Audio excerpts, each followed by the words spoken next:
It's a little late to my own party, but I'm here. I'm here.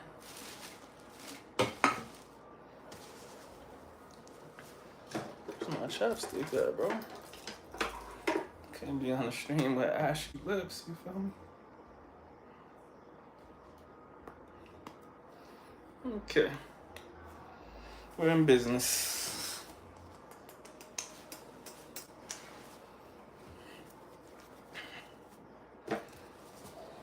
Oh yeah, I gotta make a poll. Give me a second.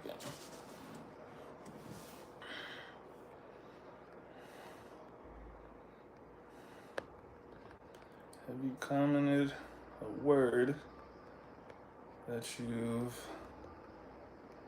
learned recently?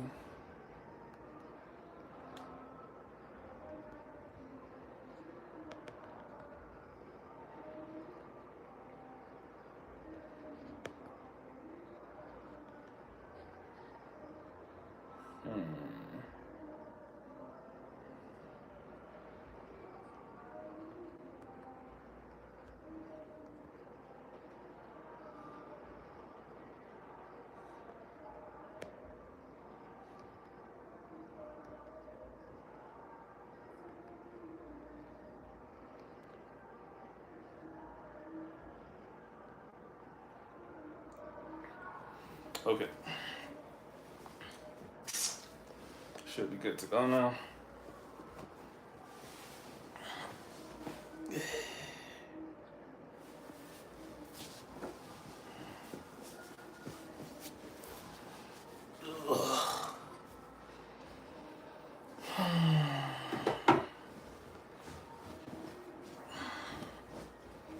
It's a little chilly. Put my cover on. Now, I'm gonna find something to watch.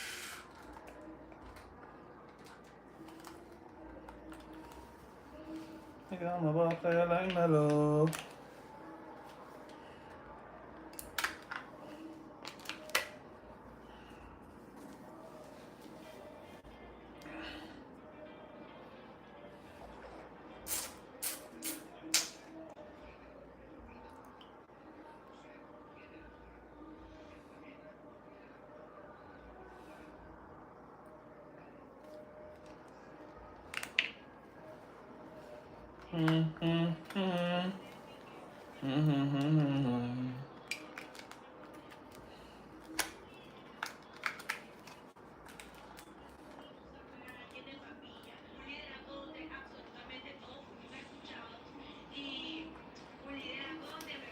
But there's like a funeral home across the street, and they're going crazy with the music right now. Somebody cool must have died. But damn, that shit is loud, bro. Very loud.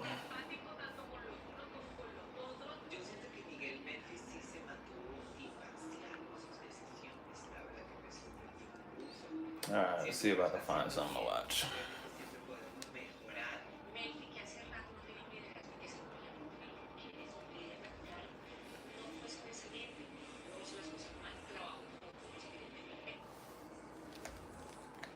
And we won't stop.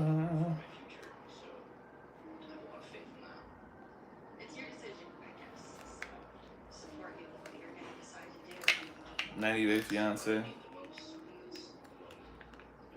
I'm not gonna lie. That's the garbage TV show that I watch. 90 Day Fiance. It's just interesting, bro. It really is.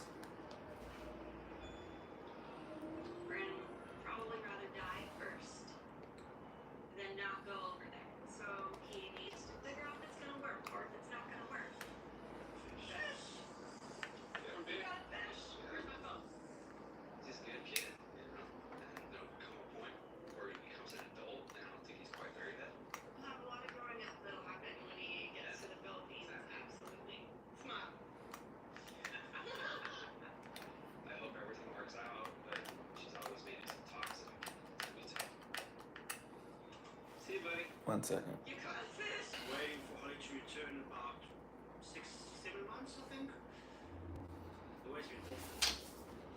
But I'm not feeling. In the beginning, like Not feeling this cast on 90 Day Fiance, so I think I'm gonna keep scrolling, find something else to watch. But I was completely mistaken. And now she's coming to South Africa And we won't stop. and with her mom coming too, it's going to be like super awkward. I've done video calls with mom, but now I'm actually going to meet her mom in person, so that's going to be a bit strange to me. I'm feeling super excited, same time a bit nervous. My deepest fear is that Holly doesn't adapt well in South Africa.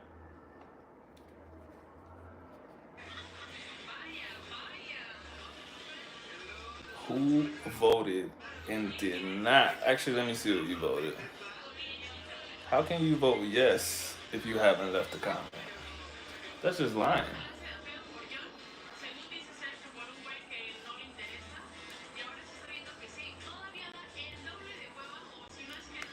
La Venganza de los Ex. I've never watched this before. I don't know what this is. But it's an MTV show, so I know it's garbage. Find something else. ¿Qué anuncio dará la tableta? ¿Será una sorpresa agradable? ¿Arruinará las vacaciones de alguien? No me esperaba esto. Ernesto le dará la 25ª oportunidad a Monse. La venganza continúa y nadie sabe de quién es el próximo ex.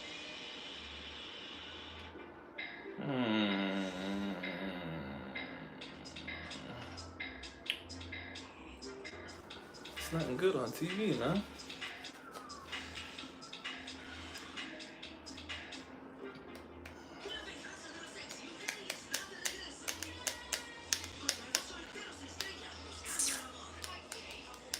Esmeraldas.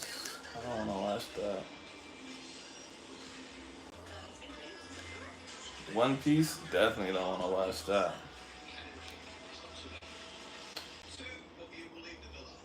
Solamente vos. I don't know what that is, so I'm not clicking on it.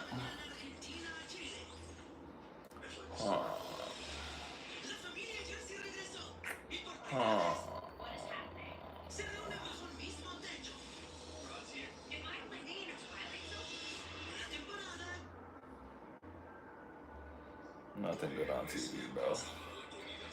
It's not a good Sunday night for TV shows.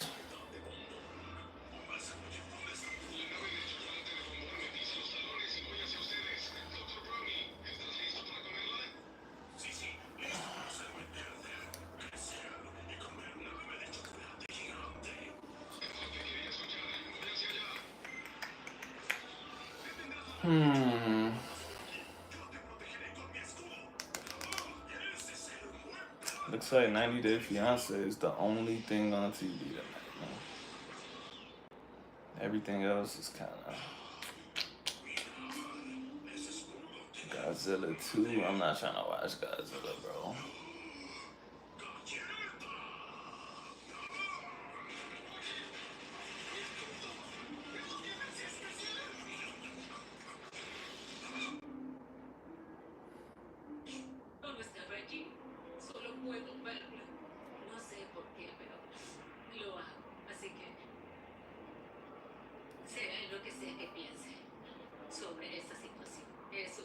Nah, bro, I gotta find something. I can't do this.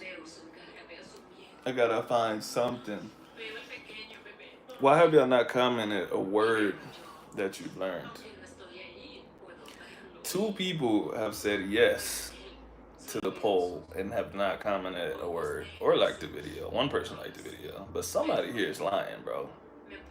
All right, somebody said they never learned. That's fair. You can come in the stream and say you never learned. But if you're gonna vote yes on a poll and not leave a comment, that's just lying, bro. And I don't support lying. That's a horrible thing to do. Unless you have to.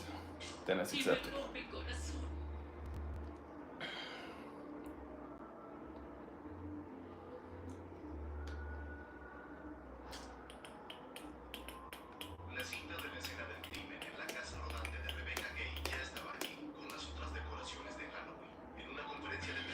La policía detalló la confesión de John White.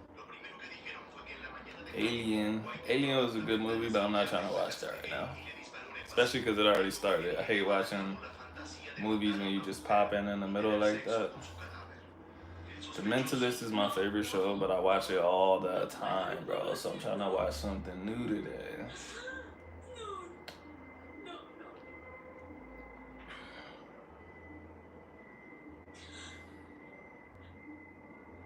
Hmm. Sé lo que le hizo Rebeca. Lo sé. Y no quiero verlo. Hmm. Law and Order SVU. No I quiero. like it, but I'd rather watch something Lo else. siento, no quiero. Sé lo que hizo.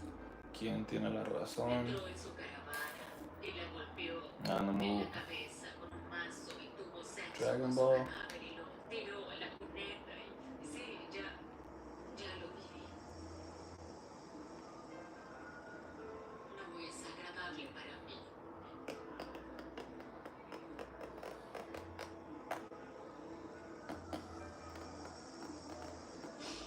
Lo siento. Bro, there's nothing on TV. This is crazy. Es imperdonable. Cuando encendí las noticias, vi que John I'm gonna have to just watch La Casa de los Famosos. confesaba el asesinato de Rebeca. Recuerdo sentir rabia y sentir miedo. Pronto llegará el día de mi suerte. Son películas de tipos que Te hacen lo juro cosas por mi extraordinarias, mente. violándolas después de estrangularlas. Cuando bebo, eso es lo que quiero hacer. Y Bailey Joe Smith. Hey, facetious, playful banter. When did you learn that? I should say, how did you learn that word? My parents use that word a lot. My dad, I should say. My dad would always say, calm down, I'm just being facetious. Sebastián no está bautizado oficialmente con el baloncesto galáctico, pero tiene mucha habilidad con nosotros y me parece que es un I saw that you just put I'm, but you retracted the message. Now I'm interested. How did you learn the word facetious? Esta vez fue el menos apoyado por el público. Something else interesting about learning words is that when I finally learn what a word means, I'm like, you know what? I think I've heard that like 50 times and I never knew what it was.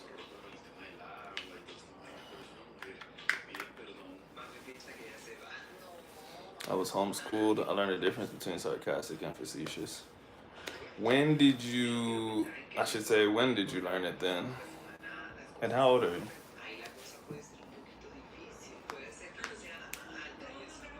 I wonder what it's like being homeschooled.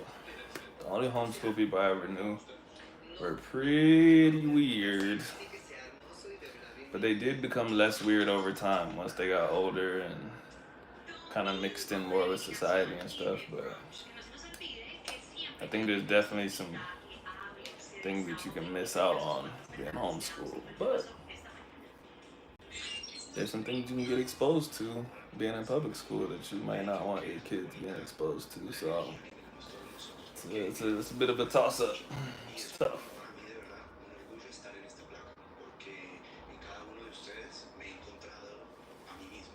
Voy completamente abierto a lo que I'm pase. 32, learned it around 15 years old. ¿Quién debería ser eliminado? Mm. Luego, y si es por competencia, por fuertes, por esto, Sarcastic, tearing or ripping of flesh. That's the etymology of sarcastic. pero puede ser Marvel, pues digamos que yo I guess frente lleno, no a ser tan pesado, pero like sarcoplasma. I guess I could see that. ahí como a pensar bastante. But how is the actual definition of sarcastic related to that? I wonder how those are connected in that sense. Se lo he dicho a él y es real, es el peligro para mí, para cualquiera en la casa desde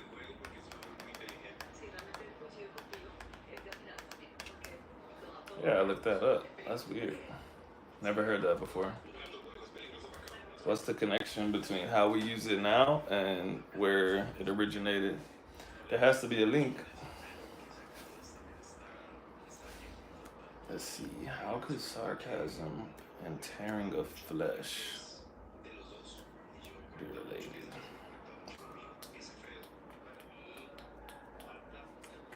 What is the connection? I'm trying to think of the connection without looking it up. It's like I said, I think of like sarcoplasma, and I'm like, okay, we are talking about the body somehow. This is very interesting. I'm gonna have to look this up. Unless you just tell me, but I don't know if you know.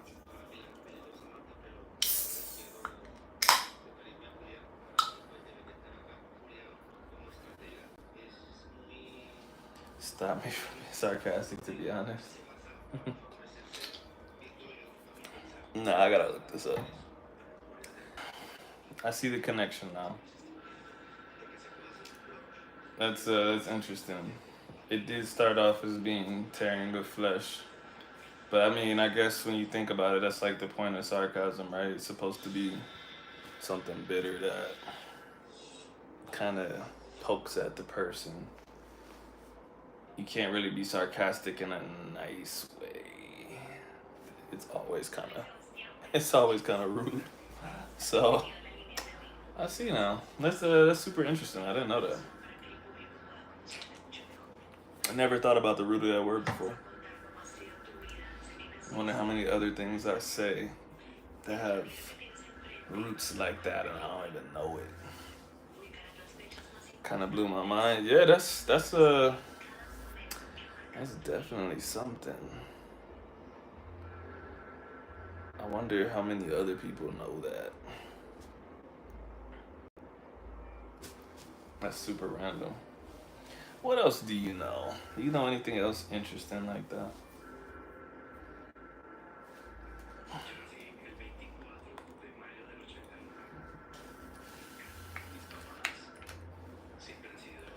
And we won't stop.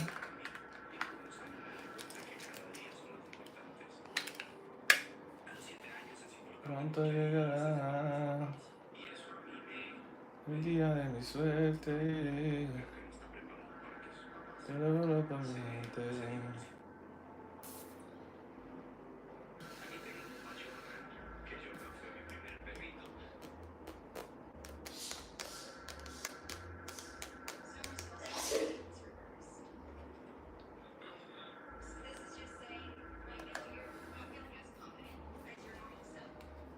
God, everything on TV sucks right now.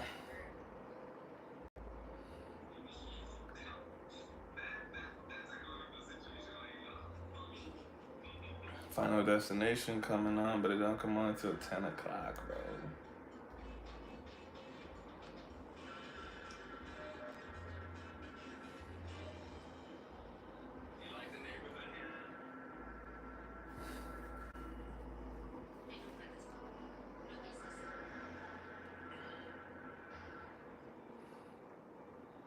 The Simpsons. Do, do, do, do, do, do, do, do, do.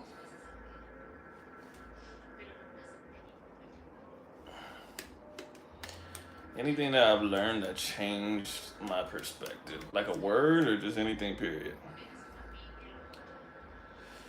Man, I've learned so much.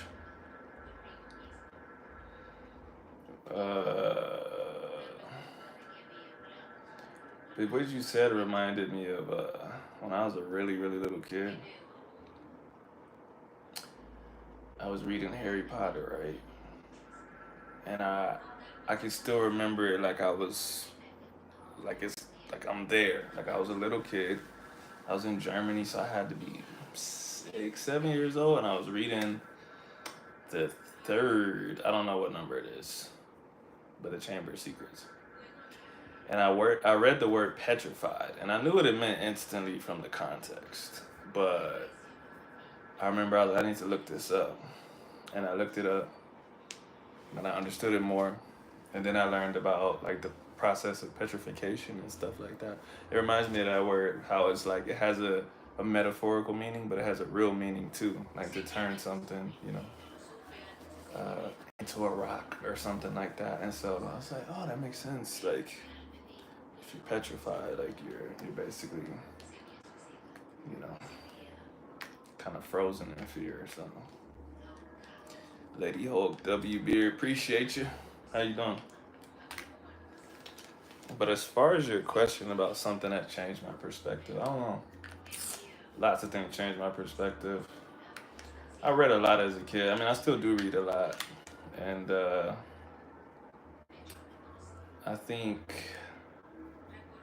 just learning about like kind of relative morality that definitely changed my perspective. Because when you're a kid, your parents tell you um, this is right, this is wrong, and so you're kind of like, yeah, this is how things are supposed to be. Then I was, reading some psychology books, sociology books, and they were talking about, well, like, yeah, if you grow up doing this, you'll think that's the right thing. Um, and I was like, wow, like, that definitely changed my perspective as a kid. It's super simple, right? But I was a kid too, so. But there's also a lot of adults that don't understand that too. They think that things have to be absolute. They really don't understand the concept of doing your thing and letting other people do whatever they do. I think of Pompeii when I hear the word petrified. Yeah, that makes sense. You know what? One time I was reading about how much time they actually had to leave, like, but I guess they had other volcanic explosions and they just didn't think it was going to be that serious. So that wasn't the first one, and it wasn't like super instant either. They just kind of didn't leave. Kind of reminds me of kind of like New Orleans. A lot of my people didn't leave New Orleans when Hurricane Katrina was coming because they're like, that shit's not gonna happen, bro. The older I get, the more interested in memoirs. Learning about other people's experience can be very valuable. 100%. I agree. That's why I like reading, man. It's like having a conversation with someone that you might not otherwise be able to have a conversation with. And you can learn a lot from conversations, right? So reading books, you can get all kinds of experiences without having to go out of your way to try to meet these people and hear the story straight from them.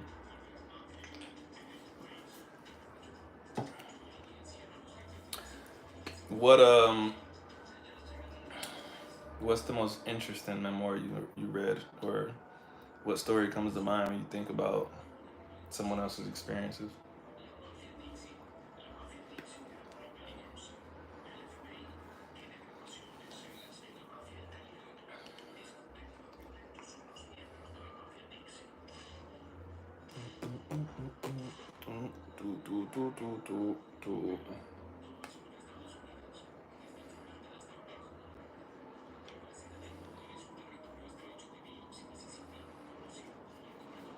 CNN.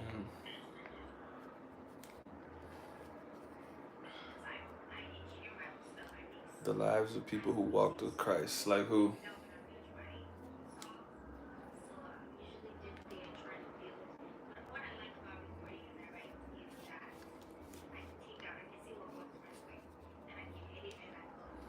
Man, I just watched a crazy story. I don't know how it was my first time hearing it. A lady named Alison Botha in South Africa. She was essentially kidnapped by two dudes and like literally like gutted like intestines out of her stomach and essentially decapitated. They cut her neck so much that her head fell backwards. And somehow she didn't die. They left her in the field and she wrote their names out in blood. And then she just laid there expecting to die. But she didn't die. And she got up and she walked to the highway. And a nurse happened to be driving by and picked her up and they saved her. And It's a very, very crazy story. But what's even crazier is the dude who did that joint just got released from prison not too long ago. That is insane. I casually picked up one from the comedian Mindy Kaling. Fun read. I really want to get Arnold Schwarzenegger. I didn't know he dropped one, but that's interesting. I wonder what he writes about. From their perspective, Matthew, Mark, Luke, and John comparing the way they viewed actions of Jesus. That'd be interesting. I've never read anything like that.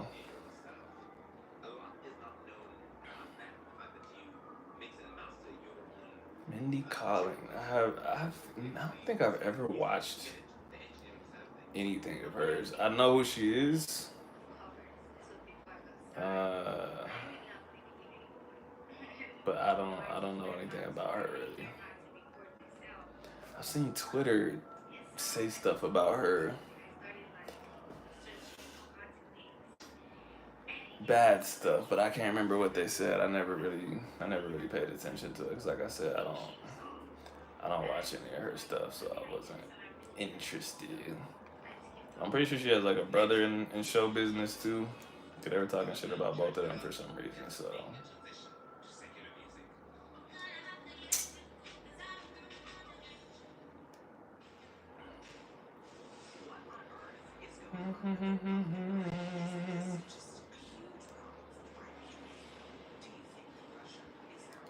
what the I'm wearing?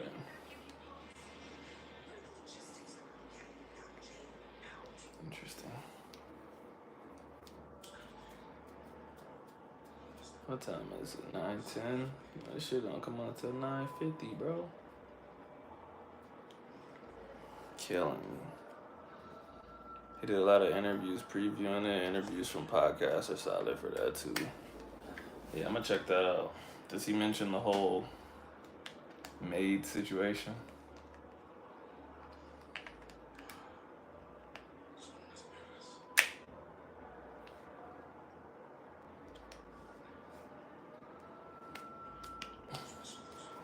Actually met him one day at the Arnold.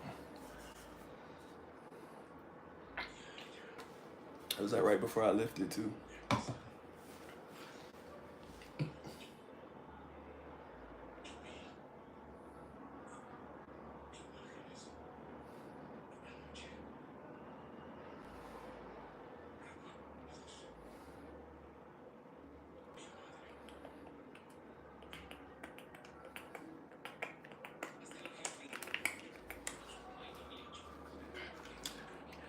Do I bodybuild? No, I don't bodybuild. I compete in Olympic weightlifting. But the Arnold's like a huge convention where it has everything: weightlifting, powerlifting, bodybuilding, strongman, and really a bunch of other circus acts too. Not that I recall, mainly his powerlifting acting journey. That's yeah, I'm gonna check it out. I'm gonna check that out.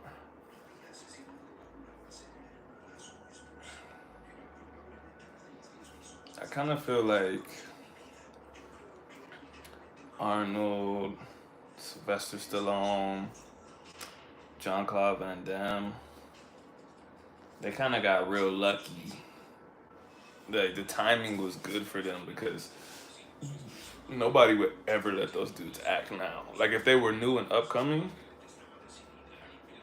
it was just new. Bodybuilding was new. It was in a golden age. Martial arts was in the golden age. Like I made a whole thread on Twitter today because someone said, it was my guy Platini. He said, if you seen one John Claude Van Damme film, you've seen them all. And I was like, bro, I'm not gonna stand for this disrespect. So I made a whole thread of a whole bunch of movies he did that were different from each other, like Replica. What else? Hard Target, Kickboxer, Universal Soldier. They were all different movies. But anyways, all of them shits like they wouldn't fly today. Like they let him be in it because he was cool. But same thing with Arnold. He's not a particularly good actor. He's just Arnold. So Sylvester Stallone. I mean, I'm pretty sure from what I remember, he made Rocky. Like he wrote it and shit. So he gets a little pass, but he's not particularly a great actor either. He's just Rocky. He's just Sylvester Stallone. And they took that story far, boy. Stretched it out to Creed and Creed 2 and Creed 3. And I'm like, damn, bro. I don't know if that story's ever gonna die. Probably 10, 20 years from now, they'll have someone else's perspective. Maybe Creed Jr.'s son. Something like that. It's one of those things you could keep stretching out, though.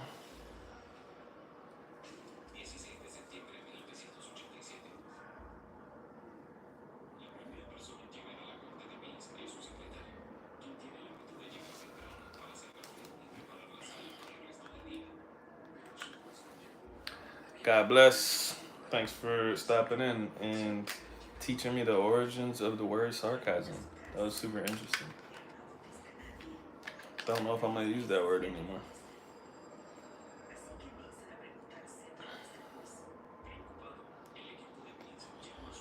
Okay, let's see. This is channel 300.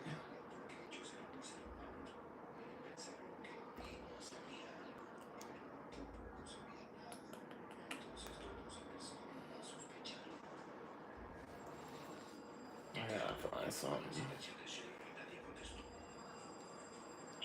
Ryan for the win. Easy money.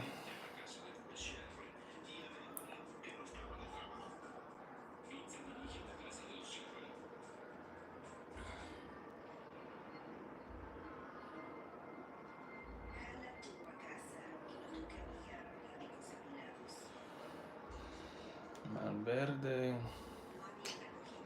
Nah. Damn, it's the worst night of TV ever, bro. It's nothing good. What do I think about the Mike Tyson fight coming up, bro? I hope it doesn't happen. That shit is just disgusting to me, bro. The dude's 60 years old, bro. I mean, from what I understand, it's gonna be closer to an exhibition. They're gonna have big ass gloves on, maybe headgear.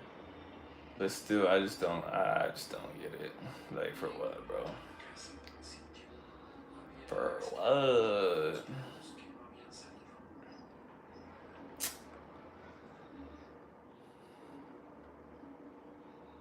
Pronto llegará el día de mi suerte. Te lo juro con mi gente. Porque la moda.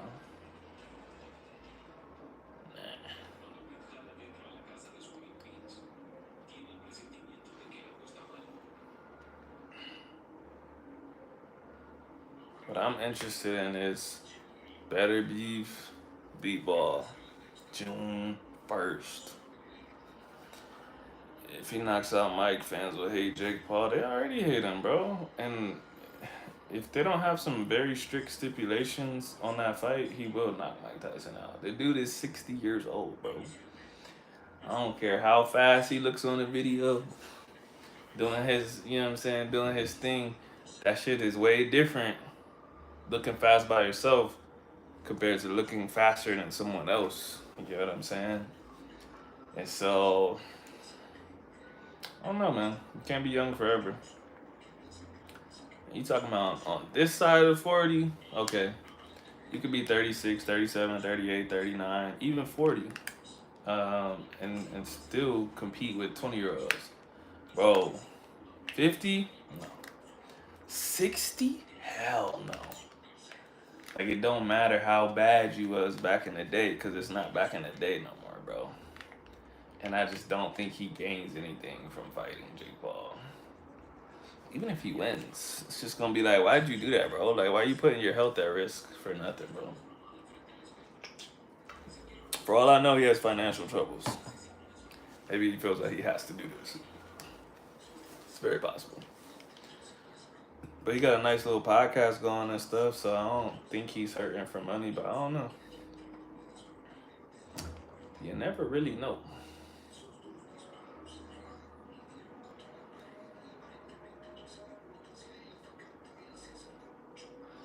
You never really know.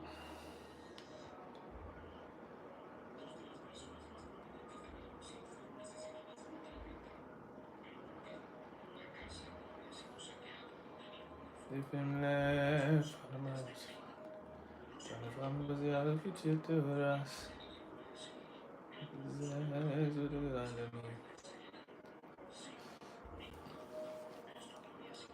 what age did you start learning Spanish?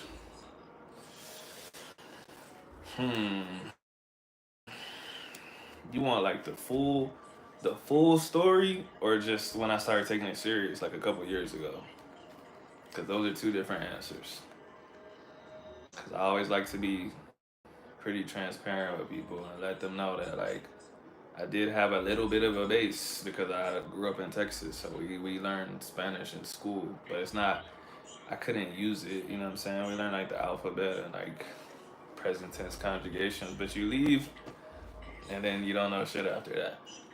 But that is a leg up on somebody that doesn't know anything about Spanish. So that's why I always tell people my story is not gonna be the same as your story, because when I decided to take it serious, I already knew ABCs, I already knew numbers, probably up to like 100. You know, of course, like typical, don't know that much. You get confused by like 60, 70, but um, I still knew them. I knew very basic vocabulary just from years of living in Texas, years of like going in and out of Duolingo and like thinking it was gonna do something, and then I would just be like, man, this shit don't work, bro. So if we're going by high school, I did Spanish 1, 2, and I dropped out of Spanish 3 because that shit was too hard. But that would have been 14, 14, 15. And then I left, like I said, I dropped out of Spanish 3 because like she wanted it to be all in Spanish and I couldn't speak Spanish. So I was like, this shit's dumb, bro. And I just was like, nah, I'm good.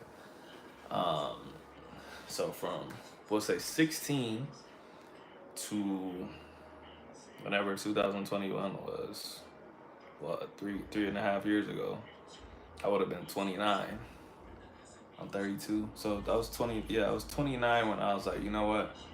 I feel like I could really do this. I'm gonna start like talking and actually trying to learn. So yeah, 16 or 14, if you want to say, the first time I ever made contact with the language. But 29, if we're talking about anything worth talking about. I just turned 32 last week, so maybe I started when I was 28. But regardless, it was 2021, um, or sorry, the end of 2020. Because I'm at like 3.5 years right now. I counted it up the other day, but I don't know, I can't think right now. But basically, August 2020. So 2021, 22, 23. Yeah, yeah, yeah, yeah. The end of 2020. So I would have been 28.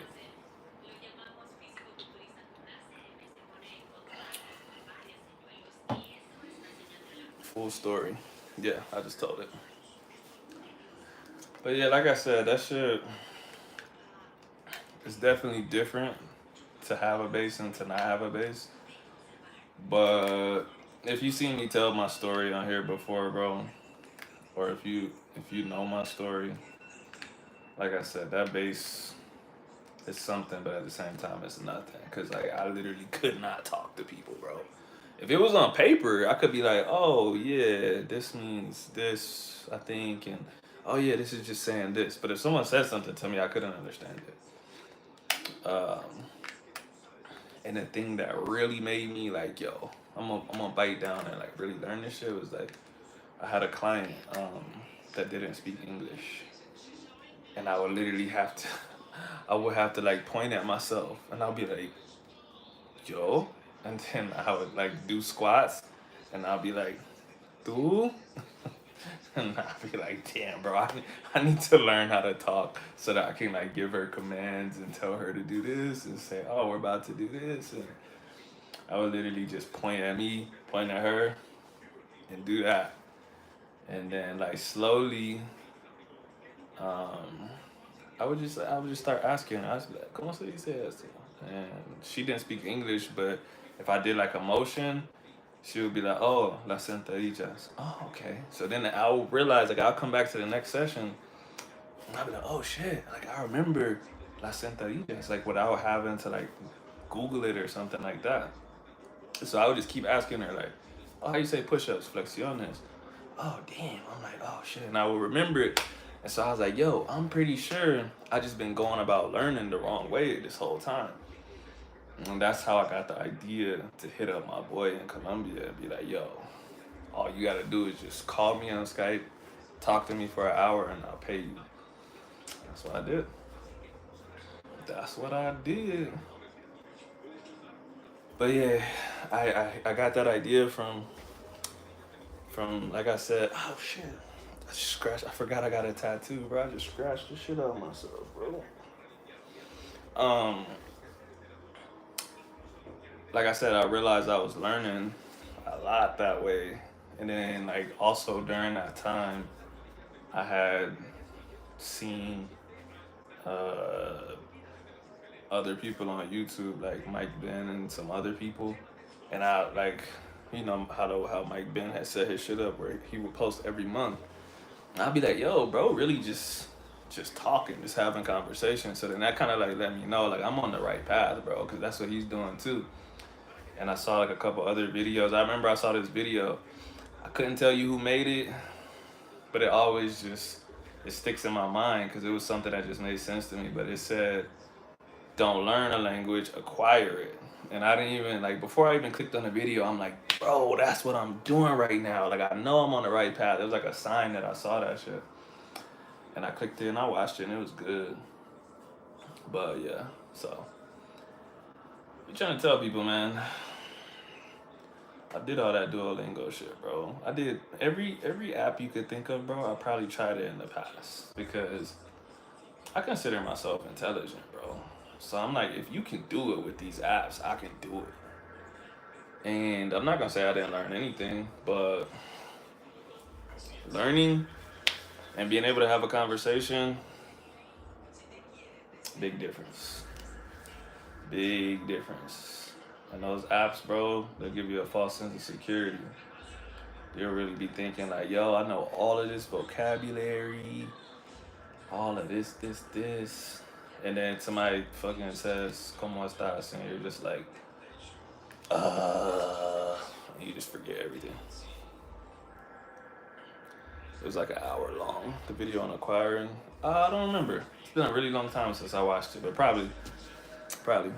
Axel, why are you saying boo?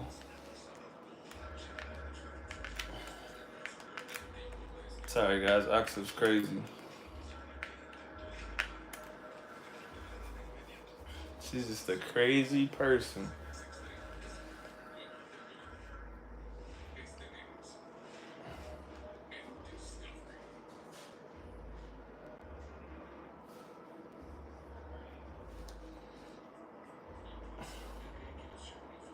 Cause I have to wash dishes.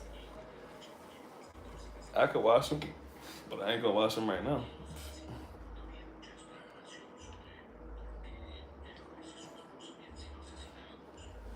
Actually, before you wash those, well, I guess no, that one's in the cup. Can you make me that cup of noodles, bro? You're not gonna be able to see the tap because I got the Sanoderm over it. So all you're gonna be able to see is plastic, bro.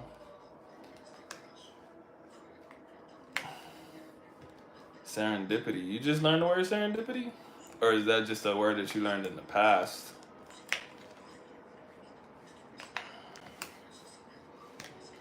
Tell the class what serendipity means, Rolando.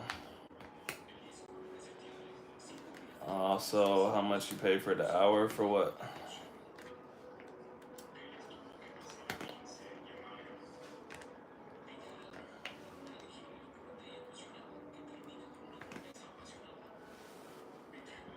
Uh, honestly, bro, I don't remember. It's been a long time since I did that. But here's the thing too, and I'm gonna try to get him. I'm gonna try to get him to come over here this weekend. And cause somebody commented and said they wanted me to make a video with a Cali native, just having a conversation with them in Spanish. So I'm gonna try to get him to come over here this weekend or this week, maybe this weekend, uh, and we could talk about all of that. But basically, he was not a teacher. He was just someone that I knew that lived here in Colombia, and I just asked him to do it, and because he had never done it before, and because the currency was so different, I was doing it at a super super super cheap price, bro. But after I started learning and posting on YouTube and shit, people would be like, "Yo, like, give me your teacher's info, blah blah blah." And so since he started getting more people, I was like, "Bro, raise your prices up, bro." I'm like, "Nah, dog. I had to force him to make me pay more, cause bro, I can't even tell you what number he was saying at first, but I was like, hell no, bro. Like, I gotta pay you at least $10 an hour." And so over time, he's raised his price. I think he charges 20 now, but I wasn't paying 20. I was paying less than that, way less. But he has a lot of clients now too. I always tell people to go to him if they ask me somebody to learn from. I'm like, go to my boy, crazy professional. I think I heard it during COVID for the first time. I find that interesting. I think it's so interesting that like I could hear a word like 1,000 times in my life and someone's never heard it before. And I'm sure it's vice versa. I'm sure you know some word that you learned when you were 5 that I'm just like, oh, I never heard that before. But it's just crazy that there's so many words that you could go into your adulthood without hearing it.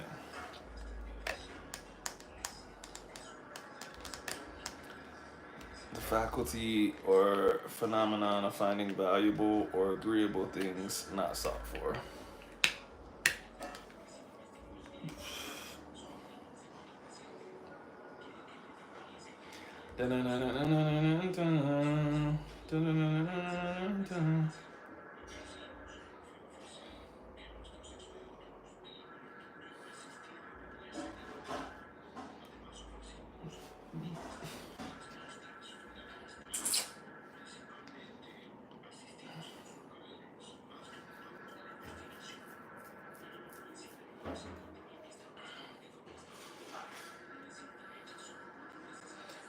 Quieren verme en el hoyo.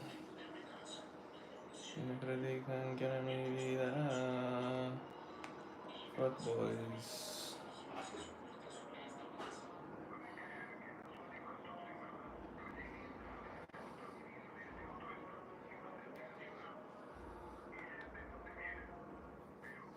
Uh, they're having a funeral procession across the street.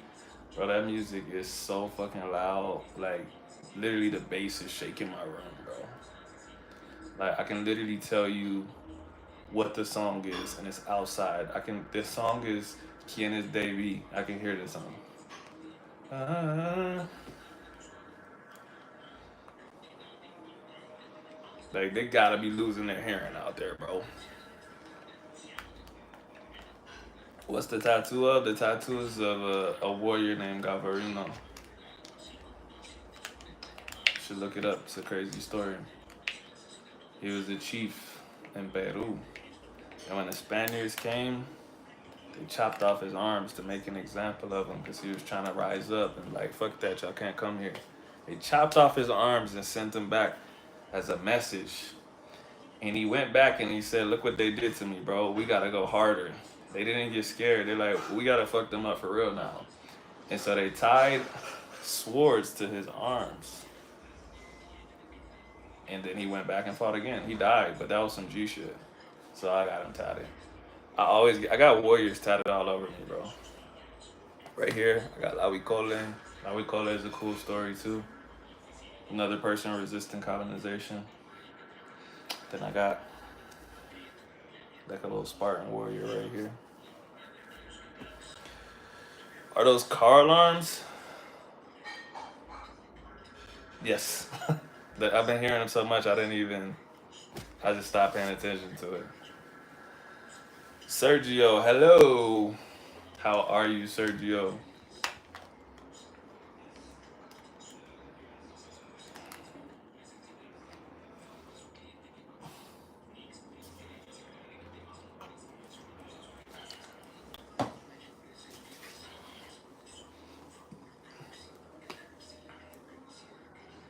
But yeah, Rolando, it's like they're having a um they're having a funeral across the street, and the music is so loud, the bass is shaking my room, and so the cars are obviously closer to the music than I am, and they're setting off all the car alarms.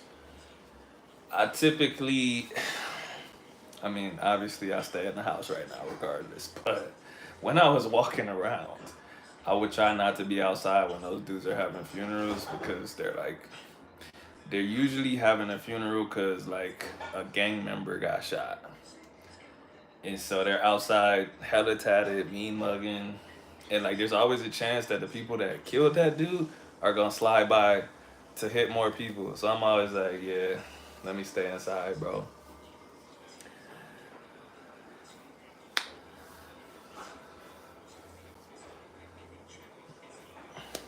¿Cómo has estado? Bien, bro, todo bien, no me puedo quejar. Sí, Facundo, pero te cambiaste el nombre porque te pusiste Sergio.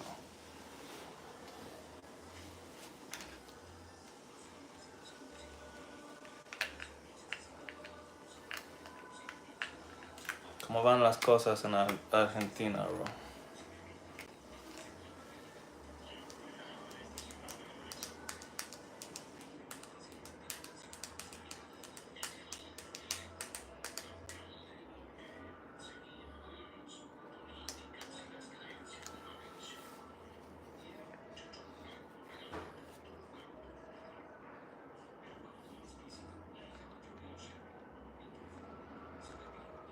Du, du, du, du, du, du, du, du, du, du, du.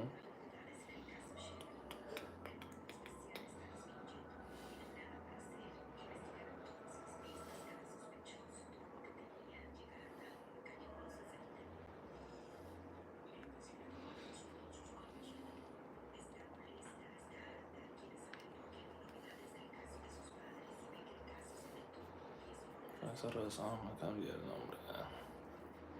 Che, vamos a ver esto que... Ah, ok. Pero ¿cómo estás, bro? I don't know what the fuck is from. Thanks. I don't know. ¿Crees que mal? ¿Por qué?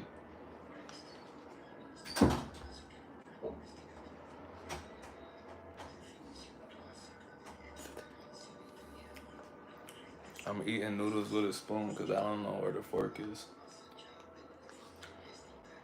Real broke boy shit.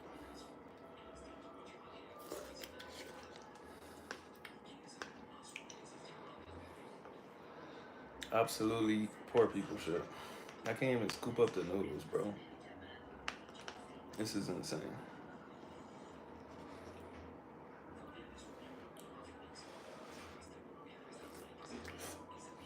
Yeah, I just missed all the noodles.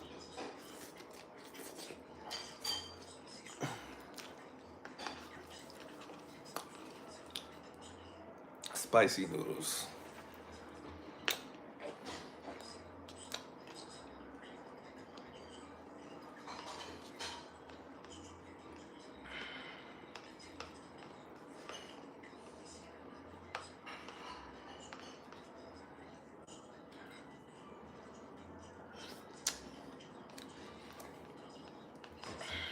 No estoy muy enterado de lo que está pasando, pero está complicado.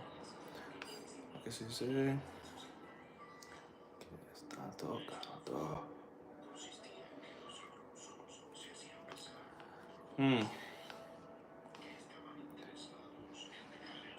Argentina, bro. Y Javier Milei, ¿cómo se llama Javier Milei? ¿No está regando las cosas o qué?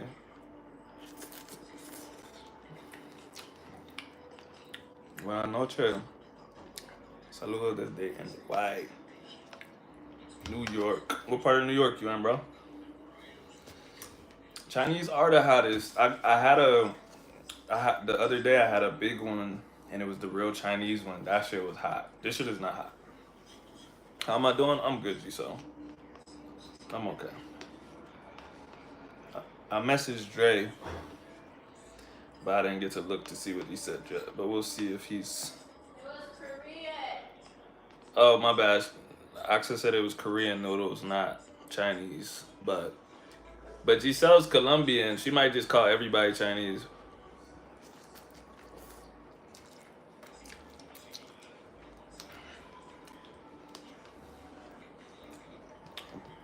You probably already talked about this, but I guess you're right. Garcia's power is too much for Haney. Yeah, bro, that motherfucker is hard. And Haney's chinny, bro. It was always gonna play out like that unless, like I said, the only doubts that I had was Ryan's sanity, not his talent. Physically, I was like, bro, if he can make contact, like Devin's going down. Honestly, I still didn't know it was gonna be that bad because really, that was the worst way it could have played out for Devin. Because had Ryan like knocked him out early, he could have been like, oh well, he just landed a big punch and blah blah blah. Next time I'll stay away from him. But because he beat his ass over 12 rounds and won a decision, bro. If someone bet on Ryan winning a decision, they probably got rich last night. Está privatizando todo, no está arreglando nada. Qué mal, bro.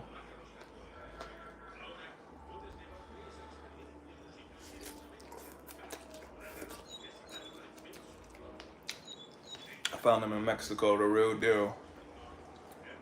Giselle, same eyes, difficult to tell. Oh my god. Bro, they were on your head last night about the fight. Bro, I love boxing, bro. I love that I sound crazy every time until the fight happens, and then people are like, "Ah, damn, you were right, bro."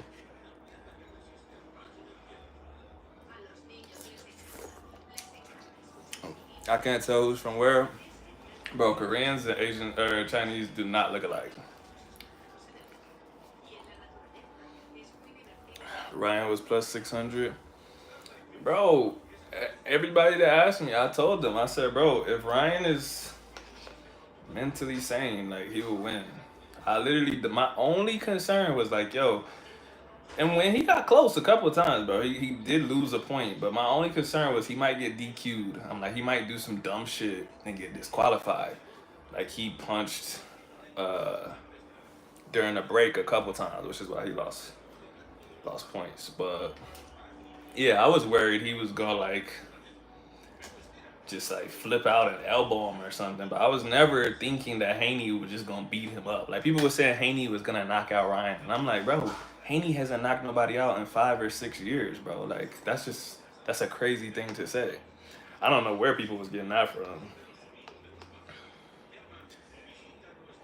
Anyone who bet on Ryan got a good payout. Facts. I be trying to tell people, bro.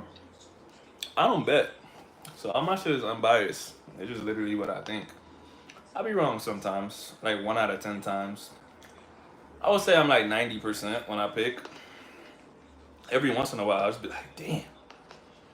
Like that in UFC, that Max Holloway Justin Gaethje fight. That did not happen the way I thought it was gonna happen, bro. Justin Gaethje got his ass whooped. And I was like, well, I was wrong about that. As I said, I can't tell.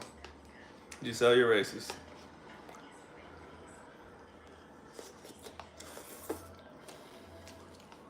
Next fight, I need some picks. I will send you cash if we win. Yeah, that's what people do sometimes. They just be like, yo, I'm gonna cash app you because you helped me win so much. I'm okay with that, but I'm never gonna like bet myself. I bet one time. The only time I ever bet was Cambosos versus Teofimo Lopez, because I knew Teofimo was gonna lose that for the same reason that I was concerned about Ryan Garcia. I was like, bro, Teofimo's like having a mental breakdown, bro. And like he's not gonna be okay in that fight, and he wasn't. And I won a lot of money too, cause that was like COVID era, and I used one of my stimulus checks. So I think I bet like somewhere between $200 and $500, but I won like 2K off of that shit, bro. It was too easy. I was like, bro, nah, I gotta do it. But after that, I was like, nah, I don't. I think betting is. I think it's an addiction, just like a lot of other stuff is. But for some reason, like it's just an accepted addiction. How much did I win? I just told you. You took him on that Cambosis fight. I won like 2K or something like that. I won a lot of money for the little bit that I put down. And well, let me say this: it was 2K something in total. It might have been 1,000 something because there was the money I won. But then all of the people that I told to put their money on Cambosis, most of them was like, bro, let me send you a 50, let me send you 100 or something like that. So I had like 5 to 10 people that cashed out me money on top of the money that I actually won from betting myself. There's sometimes when I'm just like, bro, I don't care what the odds say. Trust me.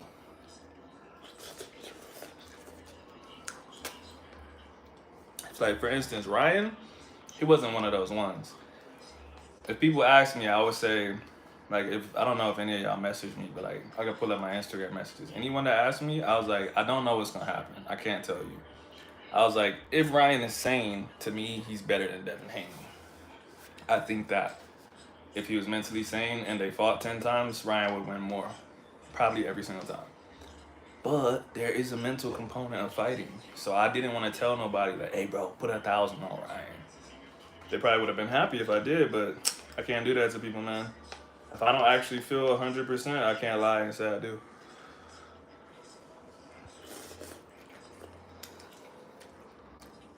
People hate that shit too. They be like, bro, just tell me. And I'm like, bro, you want me to just say a random name? Because then that's the same thing as you picking a random name.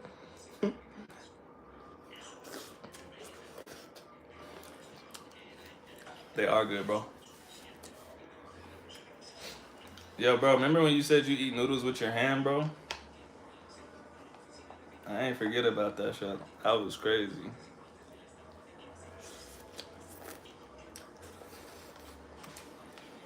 That was crazy. Damn, I wasted it. What's funny? What's funny is Rolando eats ramen noodles with his hands. That's what's funny.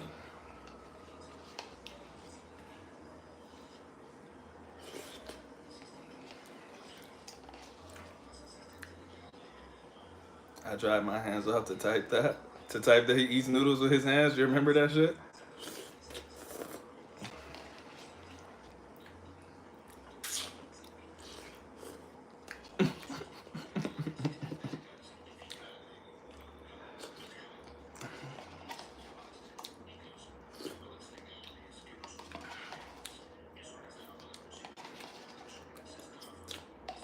I didn't have a fork one time. Bro, I've been waiting so long for this, bro. Check this out. I remember when you said that, right? And I started making fun of you. And then you act like you were trolling. But I knew you weren't trolling. And you just confirmed it for me. I knew it, bro. I knew you ate noodles with your hands. The imagery of you eating noodles with your hands is crazy, bro. Crazy. Davis versus Crawford. What you talking about, bro?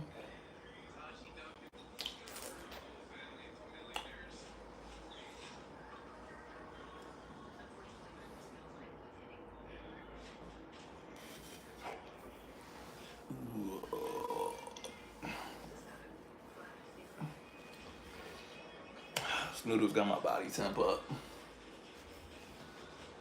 AC ain't blowing hard enough, B. But not on a regular basis. I can't. I can't believe you ate noodles with your hands. That is insane, bro. I just would have just not ate the noodles, or I would have just tried to like dump them.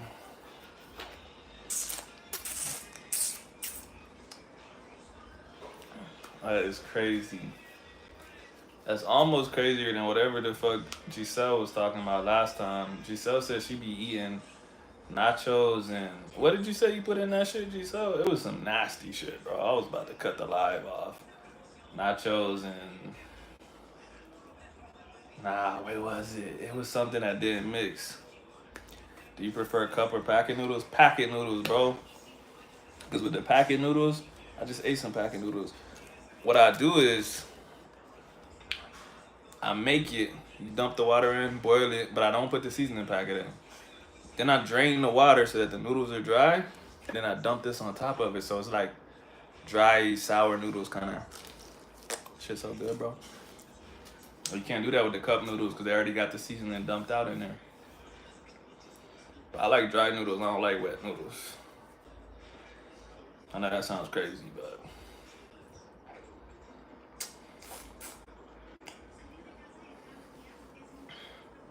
that dude never told me what part of New York he was from. He just said salud desde NY.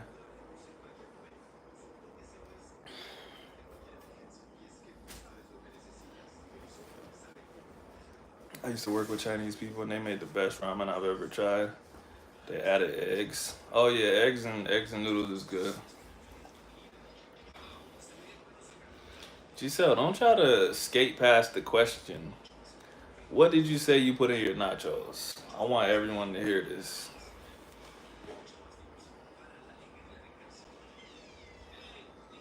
Doritos. Oh my god, is that what it is? I blocked that shit out of my memory. I couldn't even remember what it was. You put Doritos in noodles? Wait, what are we talking about here? What is I'm confused. Doritos, ranch, and what? In noodles?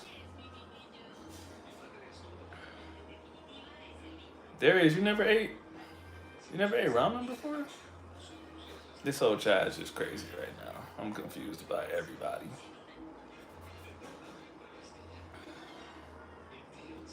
I used to crush the dry noodles with a fork, so then when they were done, I could just drink from the cup. Interesting. All right, Giselle, I need you to put all that together instead of sending 10 messages so that people can know the atrocity that you're doing, that you're making. We need to hear all of that in one message. List those ingredients out and tell people the concoction that you're making. I would have just kept that to myself. Yeah, I'm not really a fan of cup noodles. Nah, Giselle, you put in like 10 different messages, they don't even know what you're saying. We need to see it all in one. You need to tell us what it is and then the stuff that you put on top of it so that they can know how disgusting it is. They need to feel my pain.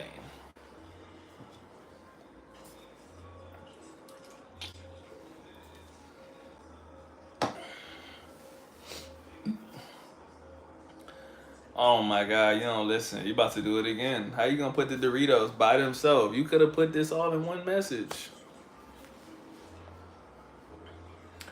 I feel like that's the difference. I feel like men like to just send everything at once, and women like to go like, don't know why. There's nothing that irks my nerves more than seeing somebody's name and seeing like 9 messages. Cause I'm like, what the fuck are you doing on my phone, bro? Just send one big message. Why are you sending 9 messages? Once the ramen is done, you mix them with the crushed Doritos. Yeah, that's disgusting. I guess that's why some people keep those reusable travel forks. Yeah, that's facts. Giselle is putting Doritos and ramen with ranch and cheese. There's no way your stomach is okay after eating that. Insane.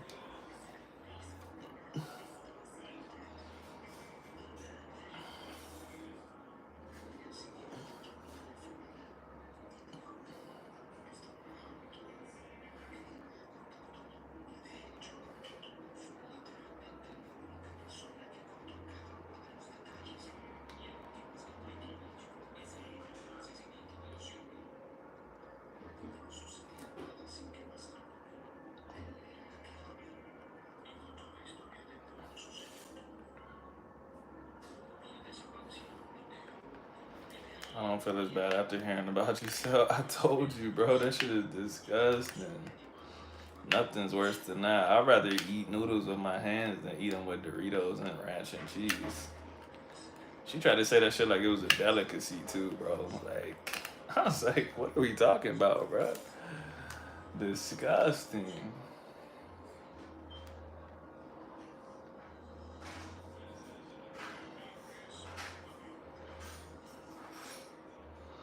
Giselle, you know when you be offering to make your family that shit, they probably be wanting to say no, but they be like, she gonna get mad if we say no.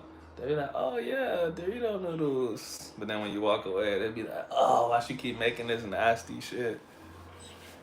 And what you do is that you cook the ramen the same way you usually do. Once it's done, you just add the Doritos, the ranch, and the cheese layers. No, you just don't do that if you're a sane person.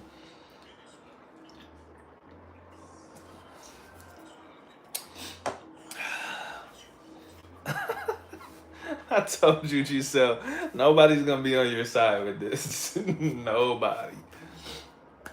2 minutes in the microwave oven. You need to just go ahead and save yourself 2 minutes and throw that shit in the trash.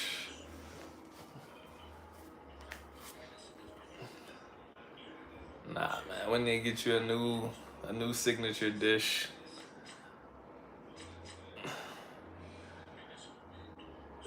I wouldn't even tell nobody I'm eating that.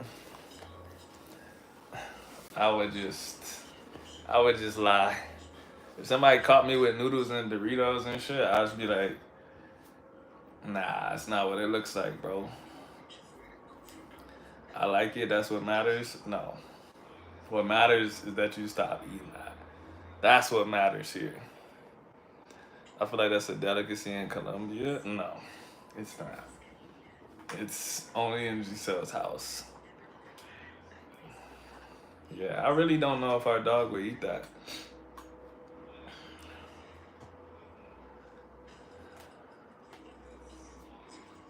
Oh yeah, Darius, the cup noodles should be having mad sodium. Let me see if this says what it has.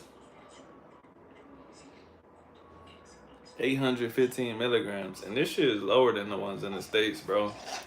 I'm probably gonna wake up with swollen hands tomorrow, bro. I learned in Chicago. That's why. That makes a lot of sense. You learned it from jail people. Literally, when you told me that last time, I said that's some shit people do in prison. Now I know that it came from people in prison. 100%. 100%. I know the type of food that people eat in jail. My cousins be making shit like that. And they like, bro, I learned this shit in the pen. This shit was busting. Like, nah, dog, keep that shit in jail, bro. We don't want to eat that. What kind of dog? It's I don't know, bro. I have no idea. It's some kind of like terrier. I was with the one, yeah. Yeah, that's a jailbird meal for sure.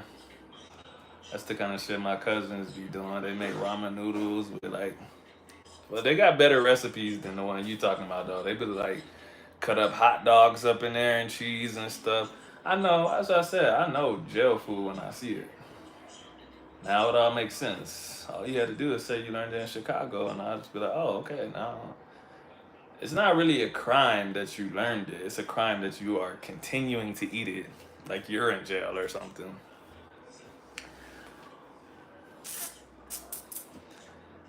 After your experience in Europe, would you go back? Which experience?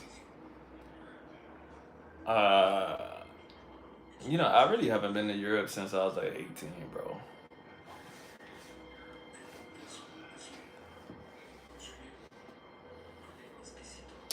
In general, I mean,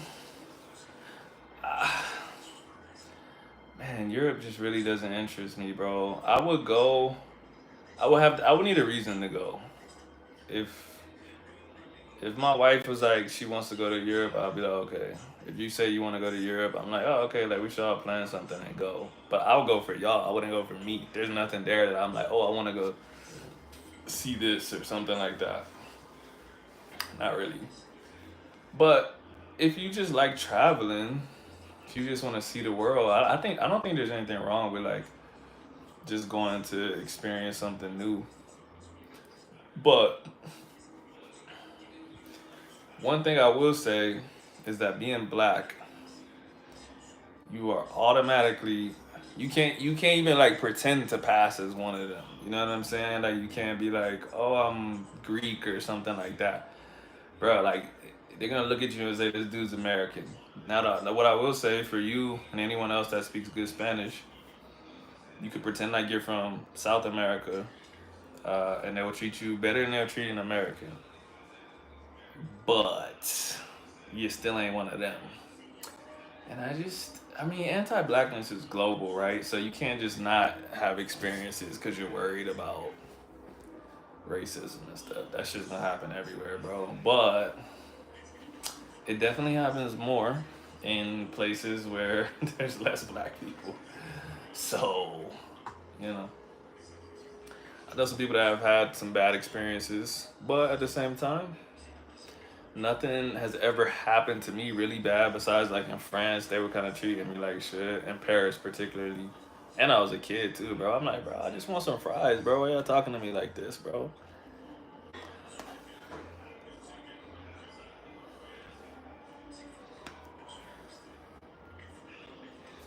No need to expose yourself to ignorance unnecessarily. Yeah.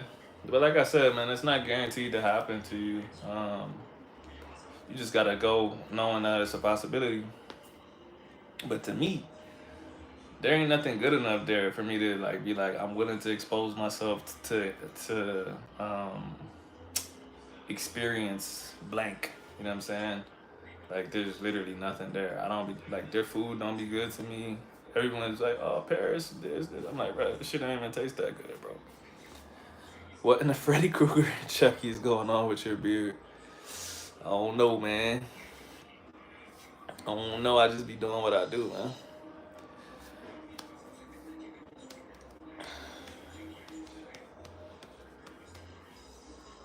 What were they doing? Ignoring you, being rude. Yeah, it's dirty looks, being rude. You know when someone's talking to you in a tone with like no respect.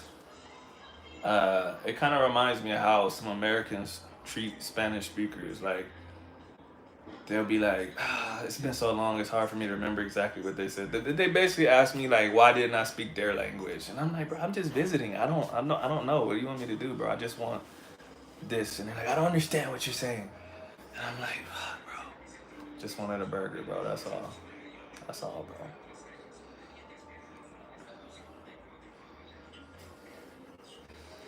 How do you think? You talking about Ryan, huh? How does he drink daily and be in fighting shape? Bro, as bad as alcohol is, it's not that bad. Especially if he's not like getting hammered, bro. A lot of people have superstitions about being in shape, so they don't have sex for their whole camp. They don't drink for their whole camp. I'm like, bro, if you think like this dude drinking a beer every day, uh, is gonna like just ruin his performance, probably not. Could he have been in better shape? Yeah, but probably not because of the beer. I saw on TikTok that you only speak English in Spain and Spanish everywhere else. Yeah, that's facts. Because in Spain, they will treat you better. Because obviously, they already speak Spanish.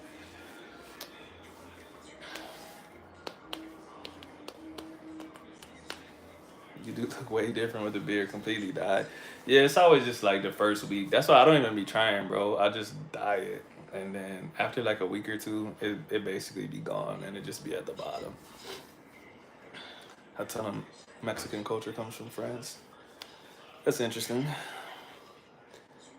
What can I do to get you to dye your beard during this live? I'll pay for it. Nothing. Why would I dye it back if I just dyed it, bro? I just dyed it like a week ago. Do One you of the know her? no, Do I get lectured or leave it? no, stop. What? Just take a shot. You're lucky I asked permission.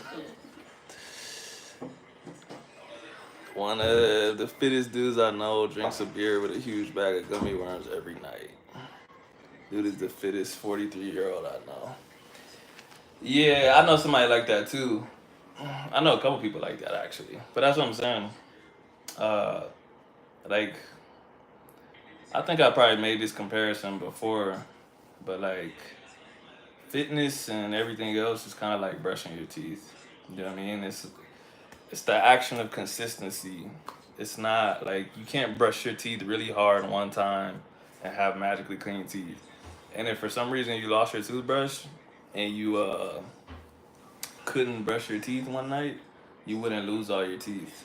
You know what I'm saying? So it's not one thing, it's the action of consistency. He eats clean otherwise, exactly. Who is that and what does she want? My wife? Wait, Spain treat you better if you talk English? Yeah, of course.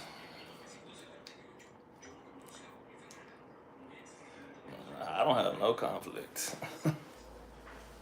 Can you speak on that a little more?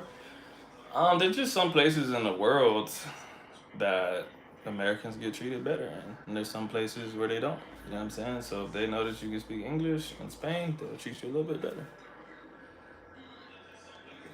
You gotta think too, Spaniards are extremely racist to Mexicans and sometimes South Americans. So if you can separate yourself from that, then you're good.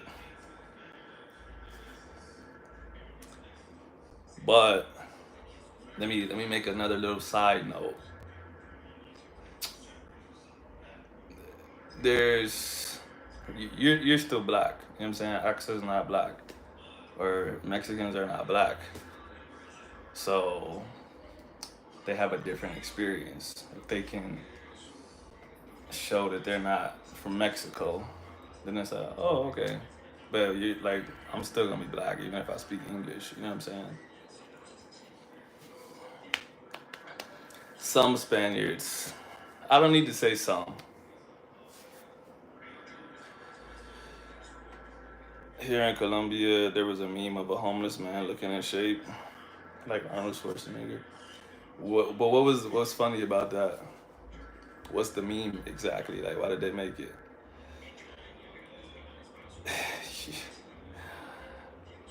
I can't. This Argentina comment. Hey, person from Argentina, how old are you? And are you black or are you white? I need to know before I block this motherfucker. I saw a video one time of Puerto Ricans complaining about their treatment in Spain. In the comments, it was all like, damn, I can't read it because of my shirt. Tell a nadie again. Trata sería mejor que regresen a su país.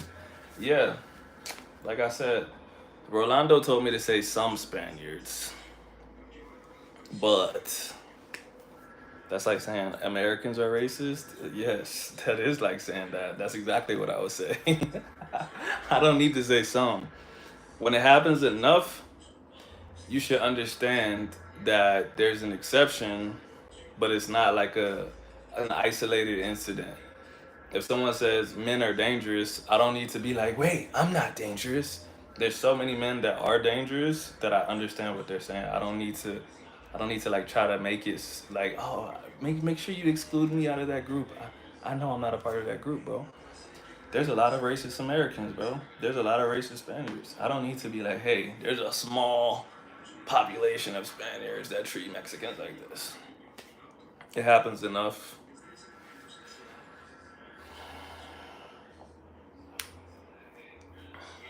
What percentage of Americans are racist? You know, I think that's too difficult of a question to answer because racism is complex, bro. Um, and you'll never know. You'll never know like how racist somebody is because you could have like, not you can. Hella people have crazy implicit biases that we would never see.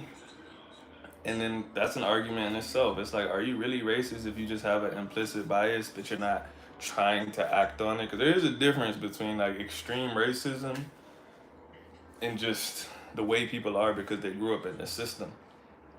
Um, so it's a really tough question to answer, bro. There were some people I served with in the army that were really cool, and then like when some of these like incidents would happen with like the police and black people and stuff, bro, the posts they would be making on Facebook, I'd just be like, whoa, bro, like, do you know I could see this post, bro? Like, was this supposed to be like a private post? And like in the beginning, like when I was younger, I comment on that stuff, and I'd be like, this how you really feel, bro? Like we've been cool for like 6 years. I never did nothing like that before, and blah blah blah. But I just block those people now.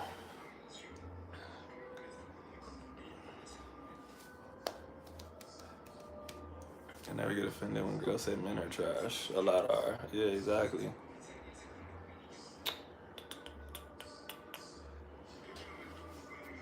I don't think it's just about race. It's most likely xenophobia. I don't know exactly what that comment was in reference to. If that was about the United States, sometimes it is, but sometimes it's just straight up racism. But like I said, it's a complex topic. It's not as simple as saying like this person is racist or this person isn't. Because again, somebody could not do any, they could not do anything racist their entire life. If they have a racist incident, I know this sounds weird, but they slip up and say something, or if they mistreat someone, or if they show their bias a little bit, do I now say that this person is a straight up racist? Or do I say, damn, that was really out of character of them? You know what I'm saying? I don't know. Me personally, I be thinking if I see something, I'm like, bro, you was always like that. But I don't know if that's fair to do.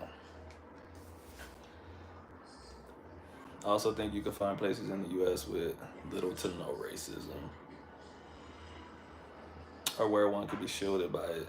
The country is big enough to find enclaves that are very low on racism, big enough economy to live a happy, healthy life without worrying about it.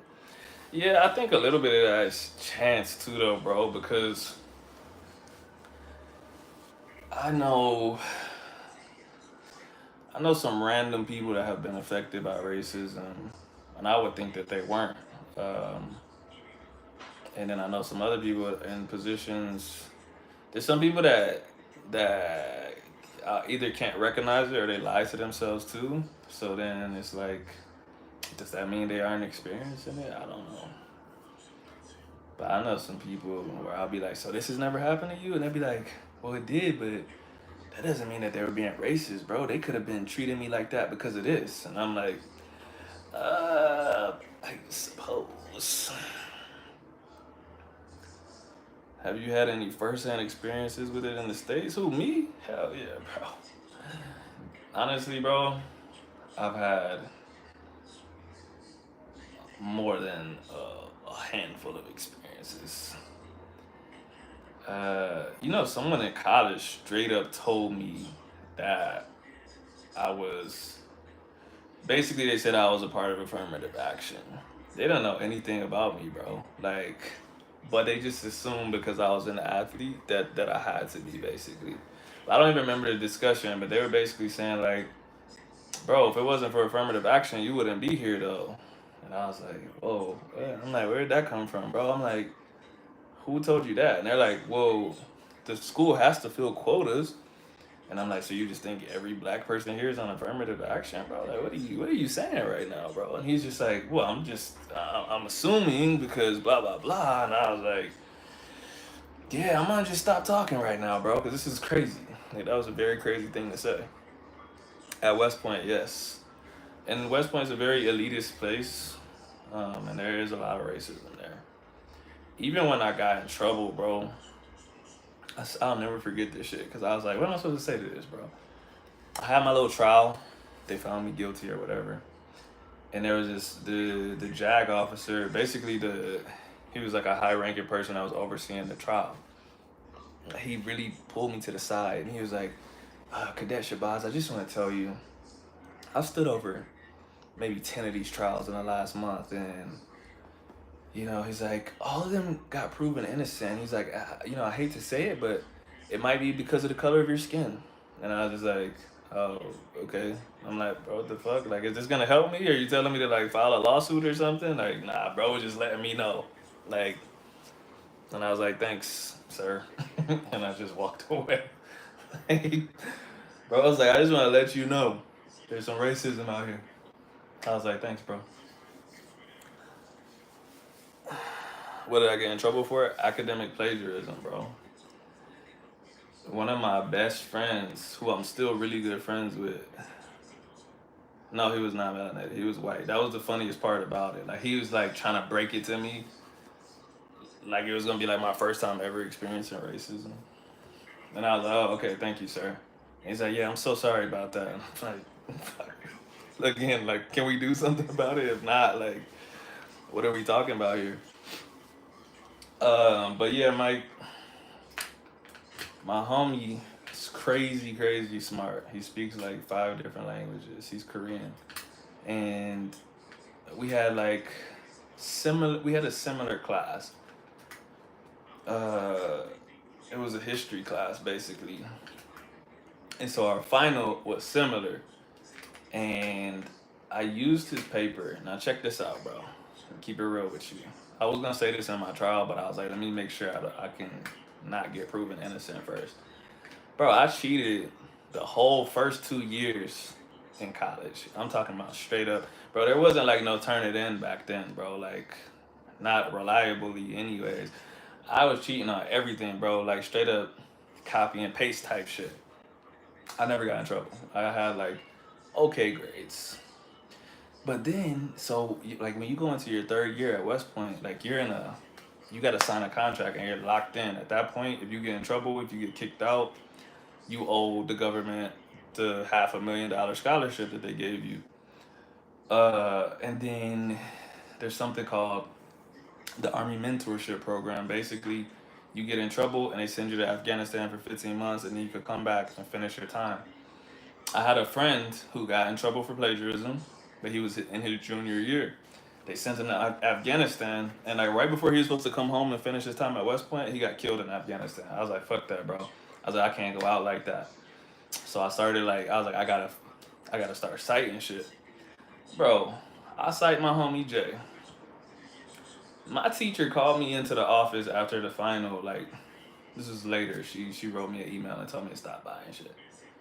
And she was like, "Your paper." She basically said my paper was like a lot better than usual. And she was like, "So, I saw you cited J-Do." And she was like, "I found out who his teacher was. I contacted his teacher." Oh, did the stream pause? I'm not moving on the stream anymore.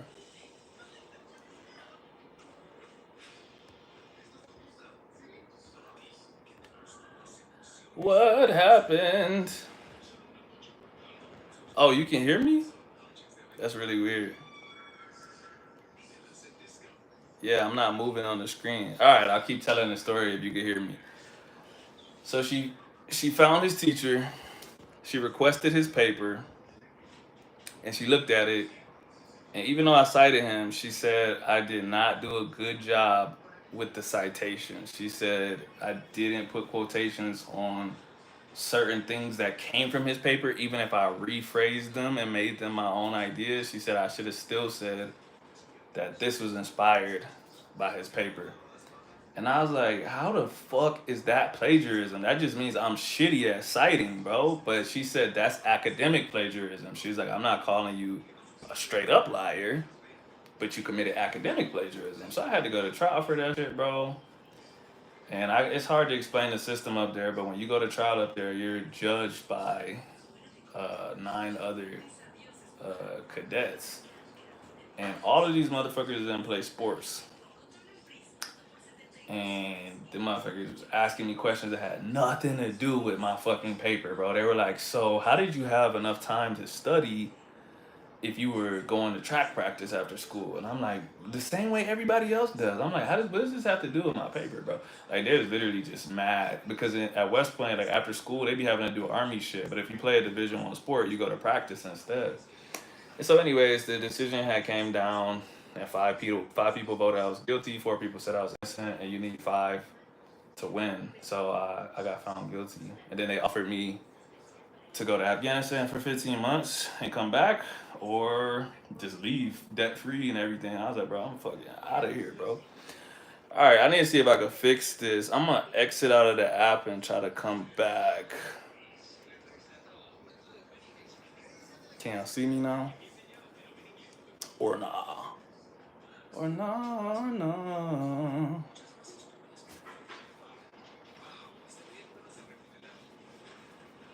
I'll wait for y'all to tell me y'all can see me. I mean, I see myself moving on the screen now. Okay, all right. So yeah, I don't remember how I got on that, but oh yeah, bro, that song was a classic. But yeah, so that was another time. Both of those happened at West Point. I've had other things. Actually, I think I told this story on the stream before too. But my first, hold on, let me answer Rolando's question. The option to go to Afghanistan was infantry. Yeah, it's straight up infantry as a non-promotable private for 15 months because it's not supposed to be a fun experience. You're supposed to learn and come back. So I was like, hell nah, bro. I'm not deploying in no freaking infantry, bro. I was like, you got me fucked up, bro. Objectively, though, was the plagiarism OD? Yes and no. Looking back at it, I understand, but I still don't agree with the decision because what I was really on trial for is an honor trial because at West Point there's like an honor code. A cadet will not lie, cheat, or steal. And my argument in the trial, which is why I think I got 4 people to say I was innocent, was like, yo, this is not lying, bro. I didn't fucking lie, or else I wouldn't have put his name on there. I could have literally not put his name, and she would have had no way to get his paper, no way to know who his teacher was. I literally put his full name, what company he was in, and that's how she was able to go searching for his teacher. So I said, bro, if it's academic plagiarism, then fail me. Like I can get held back and repeat the year, get a 0 on the final. But I'm like, how is this lying, bro? That doesn't make sense. Like that's literally not what this trial is about. But that shit didn't work. They was like, fuck you, dude. So to me, to answer your question, yes, the plagiarism was OD. I basically copied his paper. But I didn't lie though. I cited him. I put a lot of stuff in quotes if I ever use direct words. But yeah, like the whole idea of the paper came from his paper. But I feel like that's a lot of work. Like, am I stealing from fucking BF Skinner if I make my paper about the stuff that he did? Like, not really. It's just this is what inspired me, so that's why I'm using it. Like the dude's fucking smart, bro. So I'm like, yo, this is like I was like, I don't even remember what the prompt was, but I was like, yo, this is hella good, bro. I'm gonna use your shit and I'm gonna cite it. Exactly. I didn't do the academic part correctly, and I probably would have been better at that had I not cheated for 2 years straight. So the only thing I will say is that if you believe in karma, that was probably my karma for cheating for 2 years. But but anyways, what was I about to say? Oh yeah, I don't know if I ever told y'all the story about my roommate. I don't want to say his name because I don't want y'all to like Google him on Facebook or something. I'd say his first name was Michael, and besides like on videos and shit like this, I don't be talking that much, bro. So when I got there, I definitely wasn't talking. I hooked up my fucking PlayStation. I'll be playing that shit at nighttime instead of doing my homework. Me and this dude didn't say a word to each other for like 6 weeks, bro. And then like I talk to my parents at night sometimes. I talk to my friends and stuff. And one day, like 6 weeks in, he was just like, "Hey, yo, you mind if I play?" I'm like, "Yeah, go ahead, bro." And we was playing Madden and shit like that, bro. And literally, we was just playing, and he was just like, "Bro, I've never talked to a black person before." And I was like, "For real?" And he was just like, "Yeah, bro." He's like, "I'm from like, I don't even remember the town name." He's like, "I'm from here in Alabama." And he's like, "There's literally only three people in my town that are black." And he was like, and at my school, the three black kids ate at the lunch table together and nobody talked to them. And he was like, and my parents told me like, bro, he was saying some mad racist stuff. But I couldn't even get mad because he was basically telling me that he thought all of it was true, but now like after hearing me talk to my parents and stuff like that, he knows that it's not true. But he said his dad told him like no black people no black people have fathers and like black people steal, so don't let them blah blah blah. I'm like, oh, that's why you be locking up your shit every time, bro. I'm like, anybody about to steal your shit, bro? But like for real, he was telling me so much stuff that he believed. And he was like, bro, like I was listening to you talk to your dad, man. He's like, your dad's so smart, bro. My dad told me black people never go to college and blah blah blah. And I was like, yeah, this is a crazy conversation, but that's kind of like what I was talking about earlier. Do I really call this dude racist? Not really, cause like his mind was just so poisoned, bro. Like the moment that he saw it with his own eyes, he was like, "Oh damn, like they've been lying to me, bro." Me and him actually ended up being pretty cool um, after that. But yeah, bro, like had I been a different person, had I been more aggressive or something, like who knows? But he'd probably just be like, "Yep, my dad was right." Like that's how they are. So I wouldn't call that racism. Like that wasn't something that happened to me, but it was interesting though. It was definitely interesting. Um, Besides that, there's a handful of incidents that happened in Texas. I've definitely been called the N word before. You know, actually, a British dude called me the N word in Germany, so that was crazy. I went on a cruise when I was like 16. My brother, cousins, and some family members. Me and my brother were sitting eating. Two twins from Montana came up to us and sat down. Legit told us they'd never met a black person before, and that we seemed super chill. They wanted to just interact with regular black folks. I don't view stuff like that as racism. No, I don't think so. Yeah, I've been called an N word before. That's crazy. What did your dad think about your ordeal at West Point? I mean, I don't know what he thought, bro. My dad is a very understanding person, and he makes sure to like never try to put people down or make them feel bad. So if he was like disappointed or upset or something, he would have never told me because he was trying to make sure that I was in a good mental place. Like I had to come home and shit, bro. Like you know, it's one thing if you kind of drop out of school and nobody knows, but I think I told you before, like at my high school graduation, like there was like my high school had the most people in the country from one school go to West Point. So at our graduation, like they like made this big announcement. They were like, "And $500,000 scholarships to these six people," and like the whole stadium and shit like that. So when I went to West Point, like mad people on Facebook would be messaging me all the time, like, "Bro, like you're blah blah blah, like that's hella inspiring. This is this and this," and like all the time, bro. Anytime I posted a pic in the uniform and shit. So when I left, bro, like I was like, damn, I'm about to be a bum, dog, because I couldn't go. I couldn't even go to school the next semester because I got out processed in like July, bro. The whole trial and shit happened in April. It took like a month or so. I found guilty, and then it takes like 2 months to like basically turn all your shit in, sign all of this stuff, and get discharged.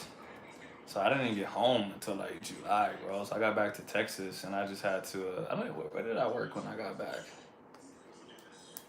I might have worked at Walmart. I can't remember. I took like a regular job though, and I was like, dog, this is trash, bro. And you know, when you're young, people are always asking you like, what are you doing? You going to school or something? I'll be like, yeah. I'm going. I'm gonna be going back to school. I had to take a little break. And they'll be like, oh, okay. And I'll just be like, bro, I sound like a fucking loser right now, bro.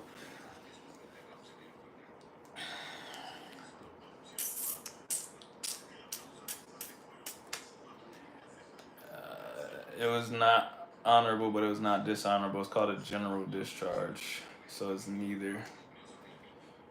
Last racial point.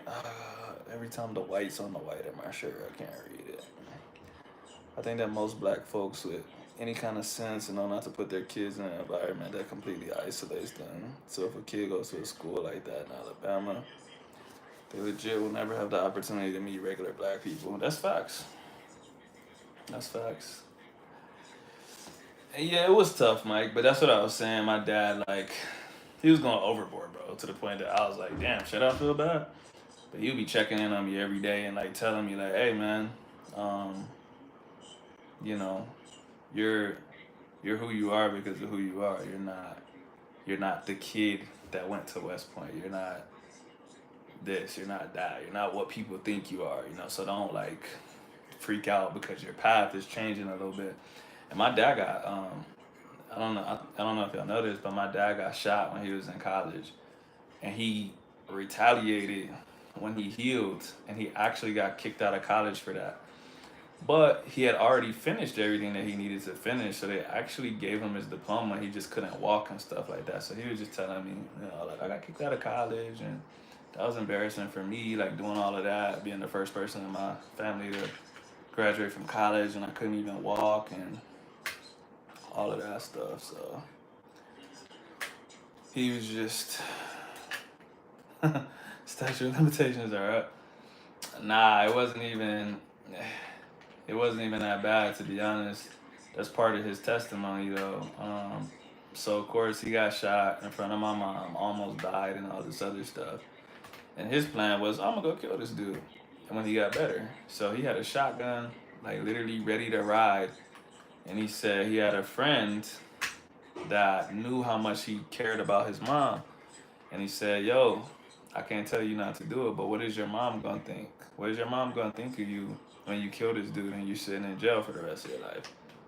And he said he just busted out crying, bro. And he put the shotgun down because he knew he wasn't really like that. But he did get a crowbar and find a dude and beat the shit out of him. And from what I know, that dude is not the same to this day, which is why it was still a pretty big incident. But it's not like he killed him. She sells sleeping pills are kicking in.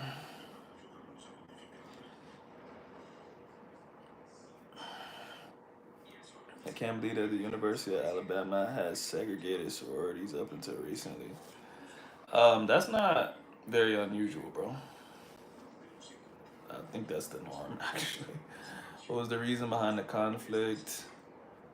Uh, yeah, this was in Texas. My dad's from Louisiana, but he was going to college in Texas. And the dude like grabbed my mom's butt while my dad was walking with her, and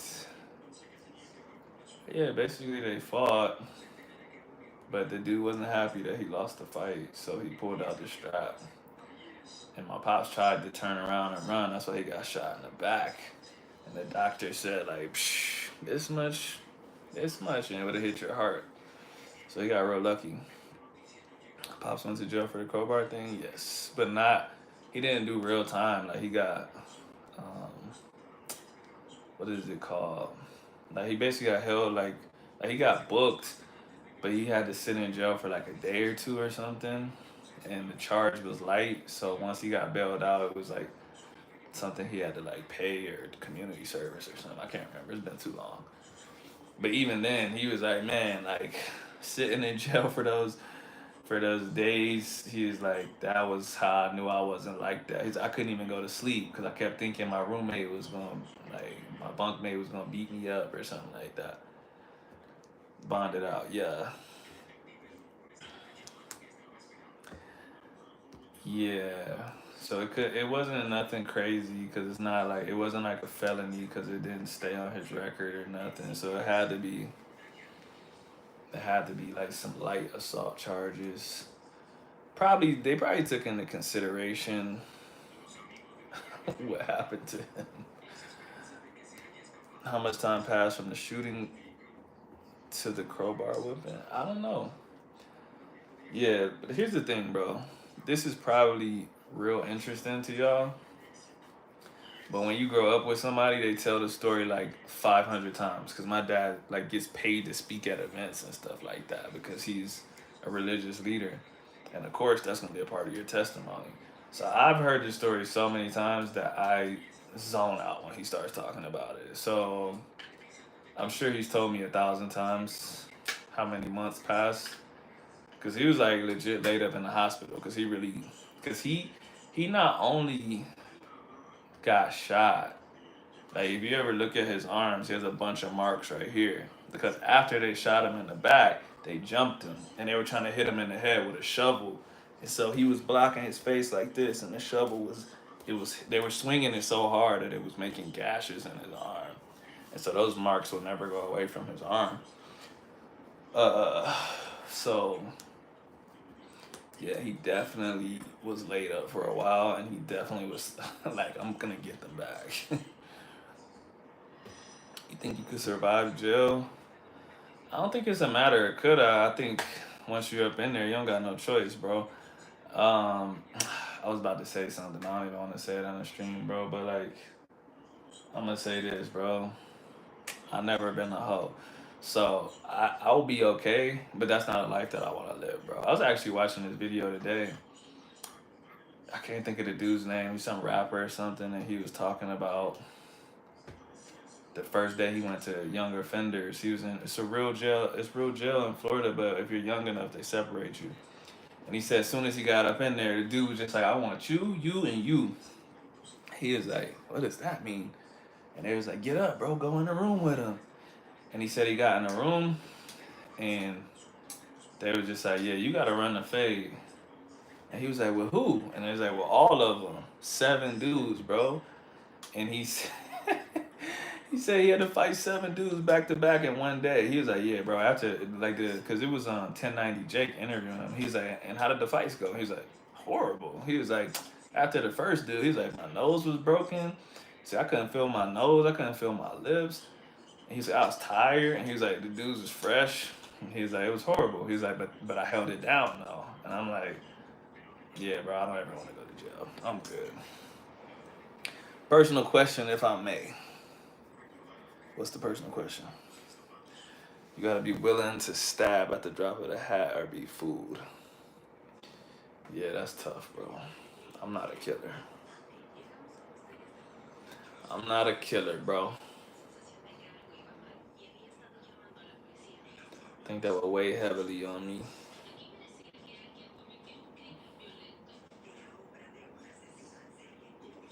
But yeah, I mean, between my family members and other people I know that have been in prison, bro, their stories, I'm like, bro, I'm so glad I never went to prison, bro. Like, you literally can't do that shit and come out the same person. Like, you're a totally different person when you come out. If someone does to Axel what they did to your mom, how are you responding? I'm thinking about my own response with your pop story in mind. That's tough, man, because I want to say something mature, knowing how stuff like that turns out, but it's just, I don't know if it'll be honest, bro. Like, if that happens, I'm definitely gonna swing, bro. And I just hope I don't get killed over it. But I don't think I could be comfortable with myself. Like, if somebody grabbed her ass and I was like, "Hey, come on, man, don't do that." Like, I think I'll feel kind of like disgusted with myself. Not that I would want to die over it, but I also think like there's some things. How do I explain this? There's some things that are worth not necessarily dying, but taking a chance of dying. Like if someone messes with your kids, your mom, whatever, like I'm not gonna let nobody beat my mom up, bro. Even if I think that I might get hurt really bad or killed by the dude, You think I'm gonna just let her beat up, like let her get beat up, and just be like, well, this way we both live? Like, nah, nah. I gotta take my chances, bro. I gotta take my chances, bro. But I got a better chance of dying over somebody else than I do for myself. If it was just me, honestly, bro, keeping it 100 with you, I could be mature. Seriously. If I know somebody's like a cold blooded killer, like if some dude outside right now had like if I know for a fact that he's killed people and he'll kill people over nothing, and like he walked past me and he was like, fuck you looking at? He like poked me or something. I was like, bro, I could whoop this dude's ass. Like, he's only tough because he has this, that, and the other. So I'm not worried. But it's happening to somebody else. I can't stand by it, bro. I can't, bro.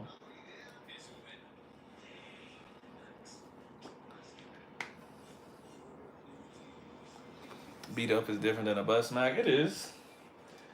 But bro, how you gonna feel the rest of you, bro? You're not gonna ever gonna be able to go to sleep, bro. Like, you just gonna be thinking like, damn, this dude smacked my girl ass and I didn't do nothing, bro. I think people know who to play with for the most part. Some are just reckless. That's why protection is sometimes keeping your distance or being preventative. Yeah, some stuff you can't avoid. You just get unlucky. But for instance, I've seen that happen a lot at clubs. Dudes go to the club with their girl and then they want to fight because like somebody's trying to dance with their girl. Like, you're at a fucking club, bro. Like, that is where I think it's kind of dumb. Now I do think like grabbing somebody's butt or like touching them without their permission is like way different than trying to dance with them or something. But still, the point is, you go into an environment like that, it's way more likely to happen. Now, if you're just walking with your wife on the street, broad day, and like some dude runs up and does that joint, that's crazy disrespectful. And like the chances of it happening are just so low, bro. Unless you're like, I don't know, you gotta be like in a crazy hood or something where they're looking for a reaction. But that's not a normal occurrence. I know this dude who deleted the dude who was trying to get it on with, I'm guessing, his girl. I think he had the wrong guy though. He turned himself in. I wouldn't turn myself in. The thing is, I wouldn't do a lot of bad stuff, bro. But if I do something, I'm denying it till I die, bro. Chances are so low unless you're in the hood, yeah. And I do think, I don't know, man. Everything's circumstantial, and I think it's real easy to say what you would or wouldn't do if you're not in a situation. Sometimes, like, your gut tells you something's not a good idea, or like it's better to escape this situation than to fight, stuff like that. Like I said, um, it's just tough to answer that question because like I said, every dude is Superman in their mind, and they're like, man, if someone did this to my wife, if somebody did this, I would kill them. It's like, no, you wouldn't, bro. Like, everyone thinks that they would just go nuts if something happened, but that shit is so unusual. It's the most unusual stuff that'll make you freeze up because it's not even something that's ever really crossed your mind. Nobody thinks like, yeah, I'm gonna be having like a super happy day with my wife, and some dude's just gonna walk by and smack her on the ass. If he does that and he keeps walking, do you go chasing after him? Do you scream at him? Like, what do you do? It probably would happen so fast, and he would keep walking that you would just be sitting there like, what the? Did he just? Is that what I? And then they're gone, bro. You know what I'm saying? Yeah, exactly. Did that just happen? That's what happens to a lot of people. Everyone watches videos and stuff where they know exactly what happened, and they're like, I can't believe he didn't do this. I can't believe this. But it's like, bro, in the moment, your mind is literally going like, is this real? Like, what is going on, bro? That can't be what I think. Like, I shook that guy's hand once. Didn't think he had it in him. His sister used to tell me he talked a lot of mess, but chicken shit. I guess he proved her wrong. I think, I mean, I would have to click the link to see, but I think it's easier to kill people than people think it is, especially with a gun. Otherwise, that's tough. Wait, Mike, you looked at it? Hey, I wanna click on it, but I don't want it to take me off of YouTube. Let me see if I can.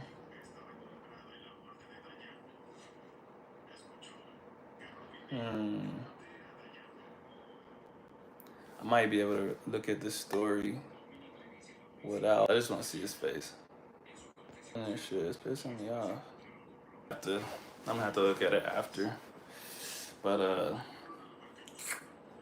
yeah, man, there's some dudes I grew up with that ended up in jail for murder, and from what I knew of them, I would never think they could do that shit. People don't be thinking though, bro. Like I said, with a gun, you could literally get mad and just, and then you're just like, oh shit, I can't believe I just did that. That's why if I kill somebody, bro, I'll do it with my bare hands. So that it takes so long that I have to like really be like, alright, I'm doing this for sure.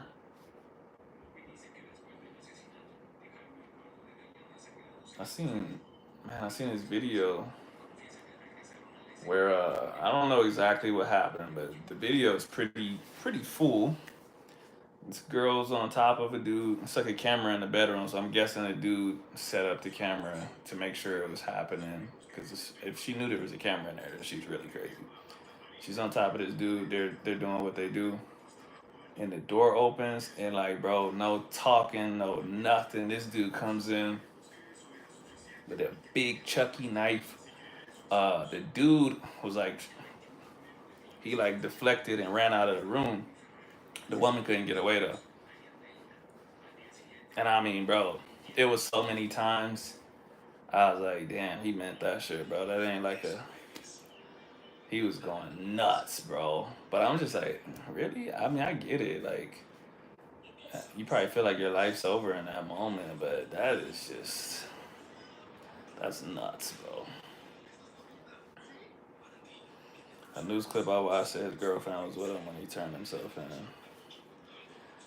Bro, I could never turn myself in. I tell you right now, bro, I ain't sitting in jail for life. Give me some cyanide or something, bro. No way, bro. I'm definitely not turning myself in. I'll go on the run. Give me a little cyanide capsule just in case they ever catch up to me. I'll be watching there's this YouTube series called Lo Más Buscado. It's like Puerto Rico's Most Wanted. Bro, these dudes commit so many murders, bro. And they just be on the run, like, for years. And it's crazy since Puerto Rico is the United States. Like, they just hop on a flight, move to Florida, Boston. So they be making these videos. They're like, blah, blah, blah from Santurce. He, his, his friends say that he might have moved to Boston because he has a cousin in Boston. If you know any information, we'll get in contact with the U.S. Marshals and send them to Boston. Please let us know. And I'm like, dog. Imagine killing someone and then having to live on the run, bro. You will never feel comfortable the rest of your life, bro. That's what ACDC's song Jailbreak is about. It's about not going to jail or breaking out of jail. I ain't going to jail, bro.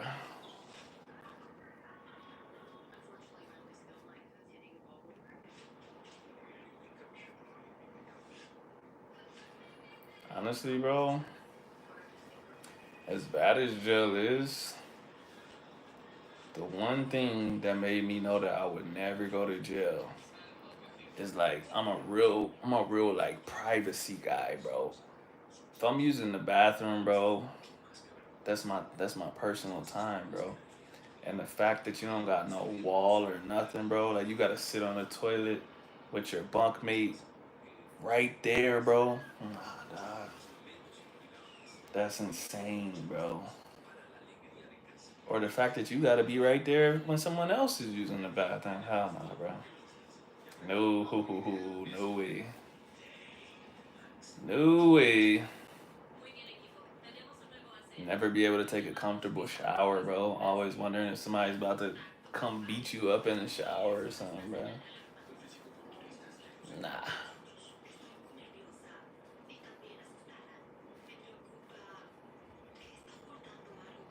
I'm good. I need some feminine energy around me. Hey, man, I heard they got some feminine energy up in there. They got a whole group of people that be acting like that. There was a friend of mine on murder.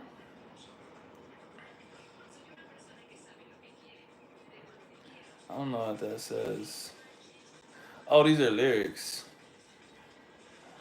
Not that kind.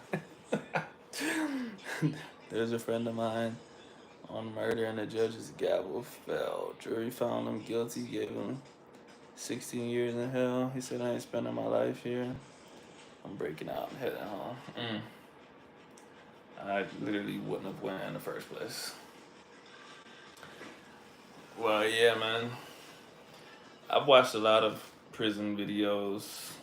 It's a real good motivation to stay up out of there, man. I remember I watched this particularly graphic video, not like graphic visually, but the dudes were explaining something. I'm gonna like halfway explain what they explained because I can't say the real stuff that they said. But there's two dudes talking talking about something they did to a guy, and they said, "Yeah, well, what we make them do is we make them grease themselves up. Like we make them put their fingers in grease and grease themselves up so that when the doctors look at it, they say, oh, he's got grease under his fingernails. That means he participated in it. He did it himself. He was not violated." And they said they made him grease himself up and put a knife to his eyeball, and they said, do this or we're going to poke you right in the eye. And I was like, oh, Lord. And it got way more graphic than that, but I ain't going to keep going. But it was bad, man. And I was like, yeah, I can't be up in there, man. I can't. I'm starting to believe that I'm not a big city person. I'm noticing a stark difference between when I go into the city and when I'm 45 minutes away. People, air quality, birds chirping, good vibes. Bro, cities are trash, bro. Way more crime, way more random weirdos. I think the further you get away from like a tight community, the worse quality of life is. I don't have nothing against homeless people, but homeless people be tripping, bro. And that's the city. The city got a lot of homeless people. I don't look down on them or nothing, but a lot of them motherfuckers be drugged out and making things a little more dangerous, man. So I'm definitely not a city person. Suburbs cool. You gotta be outside the city limits though, man. You be up in the city? Nope. Nope.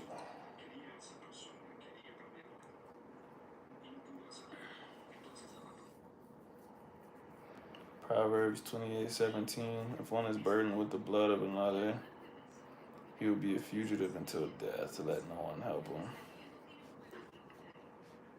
Interesting.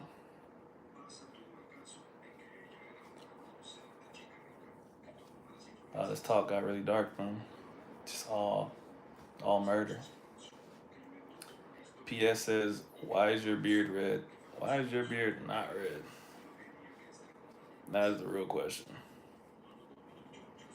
Have you seen these homeless people in San Francisco and Portland with leg infections, maggots? Yeah. I've seen that. Cause there's a new drug. Can't think of what the mix is. Fentanyl mixed with something else, and it's making a lot of people's flesh rot. It's disgusting, bro. Man, Mike, remind me, bro. Actually, remind me, bro. Is it shorty in Philly? And like, I don't even know how to explain this. Like her head was missing, bro. Like all of this was missing. Like it wasn't there, bro. And somebody was like getting up close to her, and they're like, "Hey, what you doing?" And she turned around. They were like, "Oh, what the?" And she just walked away. And I was like, "Oh hell no, nah, bro. That shit look like a zombie movie, bro." I was like, Yeah, this is crazy, bro. I don't see that stuff down here. Yeah, bro. I don't know what it is, bro, but the further north you go, they're crackheads. They're not crackheads. They're doing other stuff. It's different. I think I told you, bro, when I got to Washington, I didn't know people did meth for real. I had heard of meth before, but I never met a meth head. I just didn't know that was a real thing. I heard like German soldiers, like Nazis did meth. I didn't know like regular Americans did that shit. So I was training the dude, and I was asking him his story and stuff, and he's like, "Well, yeah, I'm a recovering addict and blah blah blah. So my teeth are missing."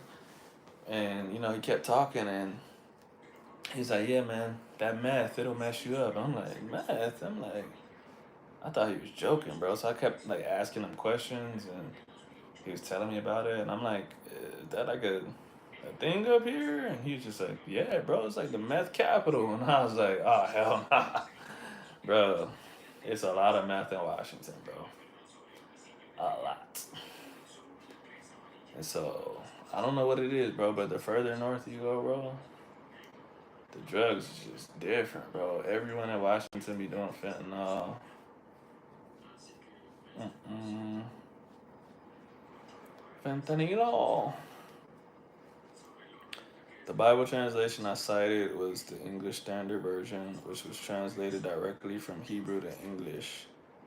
The something rhymes was translated from Hebrew, then to Latin, then to English, so it reads awkward. A man that doth violence to the blood of a person, if he flee even to the pit, no man will stay him. Yeah, that's ugly as fuck, bro. The North and West Coast are just different. Facts. A ton is literally lost in translation. Um, maybe. Maybe it is, maybe it isn't. Don't know. It's interesting. You can't ever translate something well. If you know two languages, you're always in your head gonna think this is the best that this can sound in English because we speak English. But you're like, but this isn't the vibes though. This is not what it means, bro. And so whenever people do translations, like for Hebrew or something, I'm like, bro, you could say that this one is lost in translation and this one's better, but I don't speak Hebrew, so I don't actually know. Like that one could be better for the simple fact that they're trying to keep it closer to what it actually says. Um, if that makes sense. I don't know if what I'm saying makes sense right now. I'm biased, but I don't view the South as backwards at all. There's some places that are, but as a whole, I think the South has a bad reputation. But you know where our reputation comes from, right? Because of the whole hookworm thing. Is it hookworms? Whichever one's going on your feet. You know that story, Mike?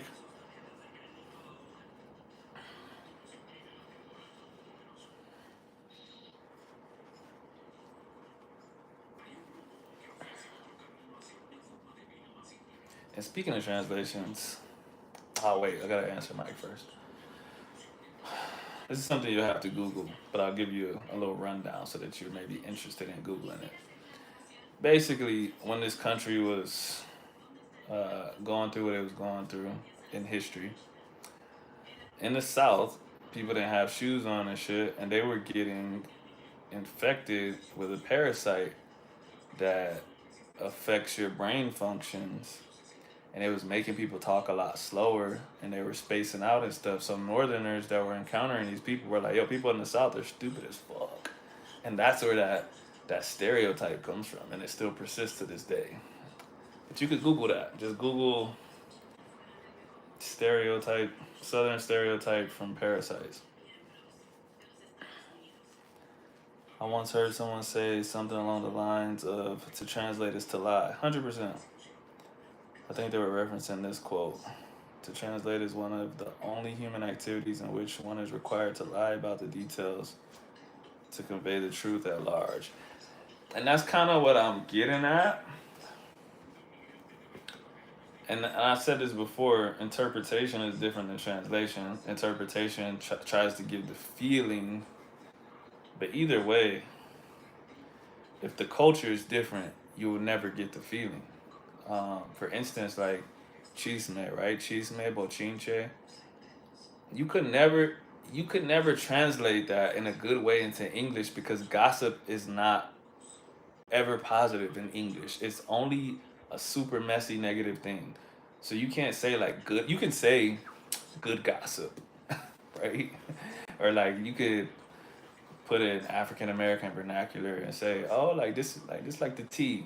But it's just different. It's just different, bro. It's a whole different culture where, like, even in the Philippines, I know that they kind of take pride in chismeando, bro, because they'll say like sometimes that shit could save somebody's life or something. The old lady looking out the window, she knows people that aren't supposed to be here and that are supposed to be here. So them being nosy it's like a different culture. And in English, if you're nosy, that's never a good thing, bro. It's just it's just different. So you can try to translate chisme or bochinche, but you're never gonna really do a good job of translating it. And that just goes back to what I said. You'll just be like, yeah, it's basically like this. But if the person doesn't know, they won't understand. They'll be like, okay, good gossip, like mind your business. Yeah, exactly. That's just our culture, bro. It's just different. It's just different. But yeah, I never really thought about this until I started learning Spanish. Not even when I started, actually more recently. I would say in the last year or two. Man, I had like a crisis, bro, where I was just like, cause I was looking for books in Spanish, right? But of course, like these English works would be more popular, so it would be Spanish translated. It would be English translated into Spanish. I'm like, nah, bro, I'm looking for some original Spanish works, and I started like I was like, wait a second, bro. Like, all these psychology books and shit like that, these motherfuckers, they weren't even English, bro. They weren't English speakers. Like, they were speaking German and shit like that. And I'm like, yo, I wonder how much shit we got wrong and how much stuff is missing because they translated it to English. Um, just because some Spanish translations that I've read of books, I would be like, man, like this, I get what the translation is doing here, but this is not like I read Harry Potter in Spanish and yeah, it's just totally different feel, totally different words. Even when I'm watching TV sometimes, bro, like some phrases that we have, they just don't exist in Spanish, so they just give you something that's close, and you're just like, but dog, like that's not funny though. Cutting my hair, but I'm here. If I don't comment, I got you. There's translations like the New Living Translation, which doesn't try to be word for word. It just tries to get the meaning across, which is why it's so, which is why people are so critical of the New Living Translation. Um, yeah, that kind of goes. Like I said, that's tough, right? Because if you start doing interpretations, it's real easy to say, well, this person interpreted that wrong. Like they're trying to make it fit a new world, or they're trying to make it fit this culture, but it's not of this culture. That happens a lot. That happens a lot with religious texts because somebody like I remember when I was like when I would get tattoos, Muslims would be like, "Hey, the Quran says this about harming your body," and I'm like, but to me, this is not harming my body. You might see it as harming my body. I don't. So my interpretation is that that's not what it's saying. But of course, somebody could easily just say like, "Bruh, you're trying to flip it to benefit yourself," but it's being very clear that you shouldn't mark yourself, you shouldn't scratch yourself, blah blah blah. And I'm like, bro, that shit was probably referring to some fucking tribal marks people were doing with. Not talking about interpretations. That's what's gonna happen. Somebody's gonna say that's good. Someone's gonna say that's bad.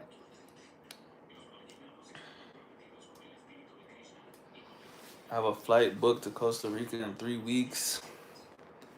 CL symptoms have nearly gone away, but not completely. There's a chance that I could have mild to severe hypoxia because of the lower oxygen levels. Um, would I risk it? Oof. I don't know, bro. I'm not gonna lie. I don't know the word I'm looking for, but I'm pretty cautious about my health, so I'm probably the wrong person to ask. I probably wouldn't. But it's also 3 weeks away. I feel like you'll be even better than you are now. And you already, I feel like you've canceled like 2 trips now, bro. I know you definitely had to cancel one here, but I feel like you canceled another one somewhere else. I don't know, bro. You might just have to. Oh, you booked it last year. Yeah, like I said, man, I'm cautious with my health, so I'll be lying if I just told you like, yeah, passing out mid-flight would be crazy. Don't do it, bro. Now that you said that, I'm like, nah, don't do it. People call the new international version the non-inspired version. They take it so serious. I mean, religion is very serious to some people, bro. That's why you're never allowed to rewrite the Quran. You have to keep the original stuff. Always. It's the only thing I can say that for sure in that religion things were done right in that sense. Can't ever say like, well, the original text might have said this because you can't change that shit. I went into the trailer last week, started feeling a little dizzy and lightheaded. I can only imagine thousands of feet in the air in a tube. Yeah, bro. And your mind's gonna go crazy, bro. Anytime you feel anything, you can be like, oh shit, am I about to pass out?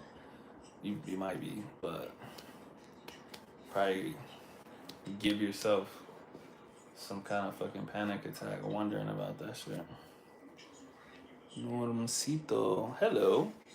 How are you today? But yeah, just gonna have to do it another time, bro. What is it? It's April, so you're just gonna be doing that in like mid-May. Bro, when did you say you're going to Texas? I should be back in Texas at the end of May. It's not 100% certain yet, but I got my 12-week checkup tomorrow. And I'm pretty healed up as far as the surgery goes. But I'm not, I just don't have any strength. So it's too risky to walk right now, like without some kind of assistance, like a cane or something, because sometimes I take a step and it just like feels like my legs are about to go out from under me if I don't have my braces on, which is what I'm trying to like wean off of right now. So I've been like with my therapist, I've been walking without the braces and just like holding her hand but not using the walker and stuff. So I feel like by the end of May I should be okay to get on a plane and just be uncomfortable for however many hours. If I could get like an aisle seat, I might be able to stretch my legs out, or I might need to just fly first class so I could stay stretched out. But what you call it? Today, when I was taking a shower, today was the first time that I could sit in the chair and put my feet flat on the ground, because that's like that 90-degree position. And before, like either because of fear or because of actual stiffness, if I could reach that position, I couldn't actually plant my feet because I would just be thinking like, ah, my shit's gonna snap if I like press my feet into the ground. But today I put my shit down and I was like, oh shit, it doesn't hurt, bro. I'm good. Do all Muslims worldwide seriously have the same Quran? I've heard that it's the same Quran, but it is different dialects of Arabic. Absolutely not. You're not allowed to change the Arabic in the Quran, bro. Everyone has the same one. Wait, what you can do, um, you can put translations next to the Arabic, but you can't change the Arabic. So there's not different. If there's a different dialect, it's the different dialect next to the original Arabic, but you can never change the Arabic in the Quran. It's 100% unacceptable. Anyone that tells you otherwise is lying. But it's not like the Bible or something like that where it's like, oh, there's this version and this version is translated. Like, nah, every Quran has the original Arabic. You can put a language next to the Arabic if you want to. But, I mean, obviously, if you don't speak Arabic, you have to have a translation next to it. So,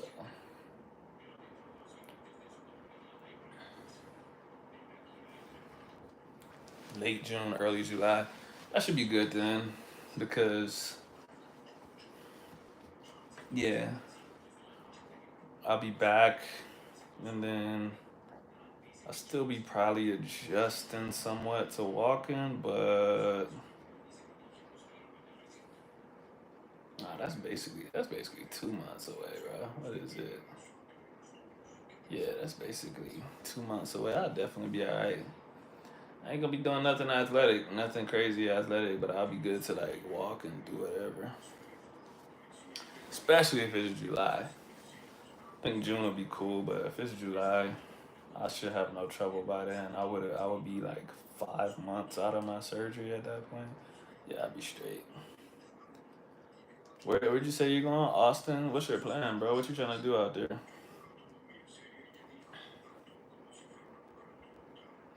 No, what I'm saying that Prophet Muhammad revealed the Quran in the 7 dialects of Arabic spoken in the Arabian Peninsula at the time. Nope.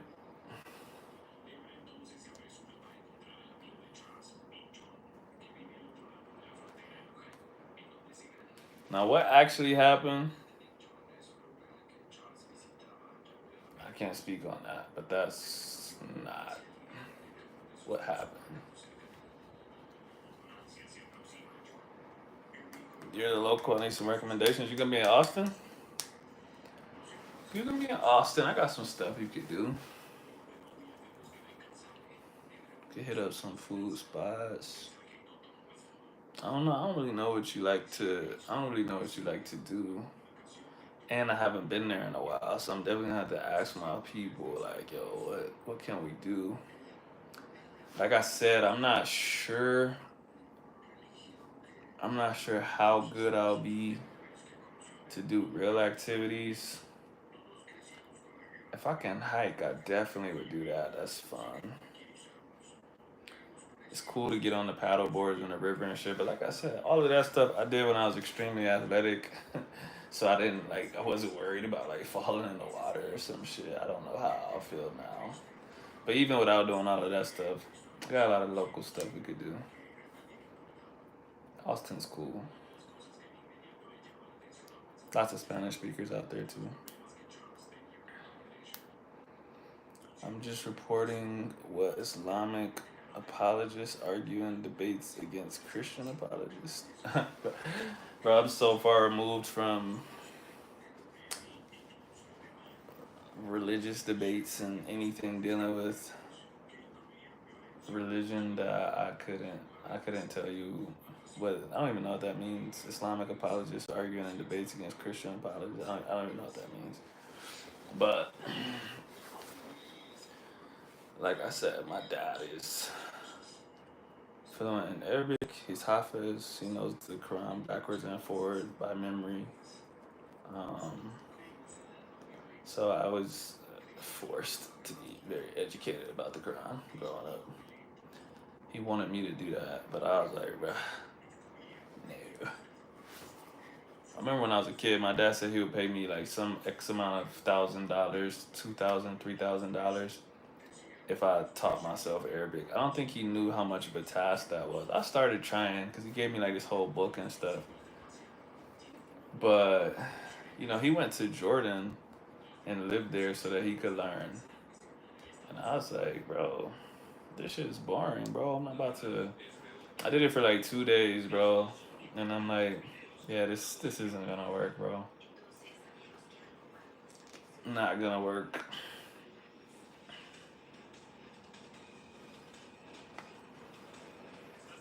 I tried. would have been cool. I wonder how my life would be different if I would have learned Arabic back then. I was also an Arabic major in college, and I didn't pay attention in class. And I switched to psychology. But I did learn quite a bit in college.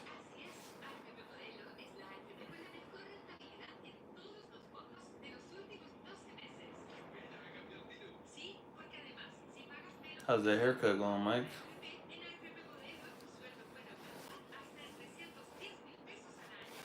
Yo, that video you dropped with Carlos today, I'm guessing that was before you fucked your hair up last time? Because I was like, there's no way he grew this much hair this quickly. It's impossible. And are you going to grow it back out? Oh, okay. Are you going to grow it back out like that again or not? I was in disbelief when my Wahhabi Muslim friend told me he memorized the Quran cover to cover. Why were you in disbelief? Lots of people do that, bro. I'm not gonna say it's expected, but it's something that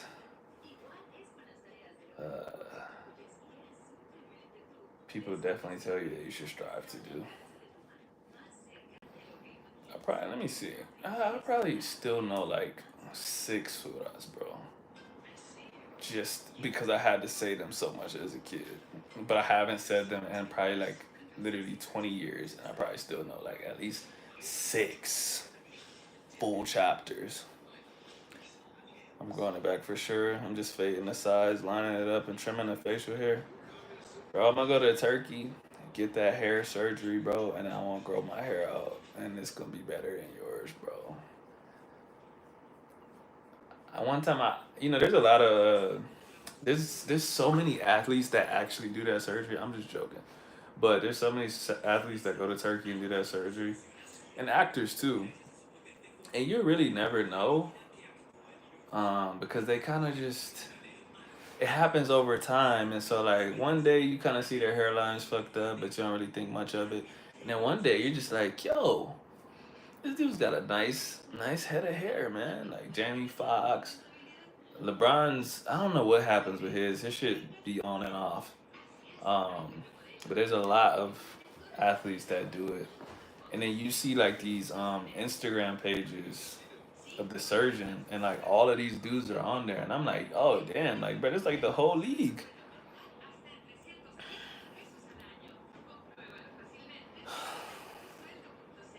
Lots of fighters do it. Hella dudes in the UFC get hair surgery. I had no idea Muslims did that. He was Wahhabi, so it's expected for him. So Al-Fatiha is the shortest? No.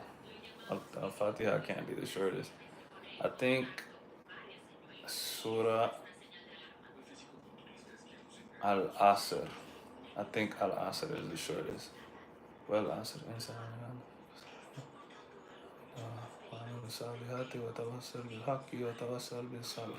I think if you Google it, I think Al Asr is the shortest, because like I said, my dad would force me to memorize, but he would say you need to memorize a surah before this time, and so I'll be looking for the shortest ones, and I'll be like, oh, this is hella short. It's more popular than you would think. Teeth also. Well, yeah, the teeth is like way more obvious to me because like the reality is most people don't have naturally straight teeth. So if all your teeth are straight, and then the other thing too is like they don't be getting no canines, bro. So their teeth be like this, and I'm just like, bro, the shit's fake, or hella white too. Like natural teeth, they don't have. I don't want to say like a yellow tint, but they're not bright white. So whenever their teeth just stand out to me, I'm like, your shit's fake, which is fine, whatever. I don't care. But yeah, all of that stuff's like the norm, bro. Like the hair thing is way more common than I thought. Cause I know normal dudes that have gotten it, bro. I remember I posted like a meme about hairlines before, and I was just joking, and this dude was like, "Yeah, bro, I'm." He didn't even say Turkey. He said Colombia. Actually, I don't remember if it was Medellin or where, but he was like, "I'm going to Colombia to get mine in like 3 months." And his joint was like way far back, bro. He might as well have gone bald. But he was like, he sent me his homie that did it, and he was like, yeah, it's not even that expensive. I saved up a couple months for it, and I was like, oh, I just thought this is something like actors would do because like obviously like they get paid for that shit, bro. You work a 9 to 5 job, which you need a hella sharp hairline for. Like, it's just kind of crazy to me. I get it. I get it. Like, if you got an insecurity about it, I don't even know if I would call it an insecurity. Like, it's a it does improve your look. I guess I don't know. Maybe that is an insecurity, but yeah, I mean, if you got the money to afford it, I'm like, whatever, that's dope for you. The cow is the longest, right? Bakura, yeah. Bakara. People say to read the cow last. Um, I mean, I never heard to read it last. I bought a Quran in Spanish. I've read it in English, but haven't finished it in Spanish. That's cool. I've never read a Quran in Spanish. That would be interesting. I know a lot of the Quran, so I wonder. I probably learn a lot of words in Spanish by reading the Quran. It messes with some people's confidence. Oh yeah, for sure. There's some people that man, you know what's weird to me though, bro? When people are insecure about it and they also won't let it go at the same time. I'm like, bro, if you insecure about your hairline, you you'll be better off going bald because people won't be able to see it, or else, or like at least they won't make fun of it. So that shit is weird to me. Um, but some people associate hair with like youthfulness and like so they don't want to go bald because they feel like they can't be handsome and bald and blah blah blah. But man, there's this NBA player right now, bro, and I can't think what his name is, but his shit is fucked up, bro. I'm like, dog, why? Like, I don't know why he won't just get a low cut or go bald, cause this shit's not gone. But like here, like real far back, there's nothing. He's got some stuff in the middle, and he's got some stuff, and he's missing a patch at the back, and his hair is like a kind of long too. What? What? You just run to work. You finished? Wowzers. I bought the one by Penguin Classics. It's Spanish. Ew. Uggs. Uggsly. But yeah. Some people are just insecure, man. There's insecure people in this world. I don't know that I have anything that I'm insecure about. Not to my knowledge. I was raised to be a pretty confident person. And I just feel like anything that I could have an insecurity about, bro, I just think about how self-centered people are, and I'm just like, bro, like motherfuckers are not paying attention to me. And if they are, like it's for like 5 seconds, bro. I feel like being insecure is like almost self-centered in itself. Like unless somebody got some real crazy shit going on, bro, I don't be paying attention. If your hairline is fucked up, I might see it. I might look at it and be like, damn, this shit's fucked up. I don't fucking care, bro. You got a big nose, I might see it. I'm not gonna act like I don't notice your nose is big, but it's not like I'm judging you as a person for it. My remedy is to be grateful. That's to me, that's the remedy for everything in life, bro. For real, for real. I feel like that's how to stay sane, how to stay centered. That's how like people was asking me like how I was dealing with this, bro, like with the injury and shit. And I was like, bro, honestly, not to like compare my situation to someone else's, but I'm like, bro, like this shit could have been so much worse, bro. I could have no one to help me take care of myself. I could have been in the States and had to pay crazy money for this in the rehab. I could have done this. So I'm like, all in all, bro, I'm grateful with the way everything turned out. You know what I mean? It's not easy, but it could always be worse. I don't be caring either. Past the age of like 22, I don't even notice stuff like that on other people unless it's just outrageous. Yeah, exactly. Unless it's just outrageous. And even then, like I said, it's something I might laugh about in my head, or I might like make a note to myself, like, what the fuck is that? But after that, it's like, it's not something to keep thinking about. This shit's not my life, bro. I actually saw a video. I actually kind of thought this shit was cold. Everybody's making fun of the dude, telling him to just let it go. This dude was balding, and what he did was he got like a reverse. He got like a reverse Southside fade. So he balded the top, balded the sides, and then he just had like hair at the back and a beard. I don't know how to explain it, but I was like, that shit actually looks kind of cool, bro. And so I had like half and half. People were like, either like, yeah, bro, that kind of does look fire. I'm fucking with his confidence. Or other people would just be like, nah, bro, he needs to shave that shit off. But I'm like, there you go. The fact that somebody is saying that it's fire, do whatever you want to do, bro. Someone at my job tried to put me on blast in front of the office calling. Why would she do that? She was shocked when I didn't even react. I don't be caring. Yeah, that's how I feel, bro. I remember,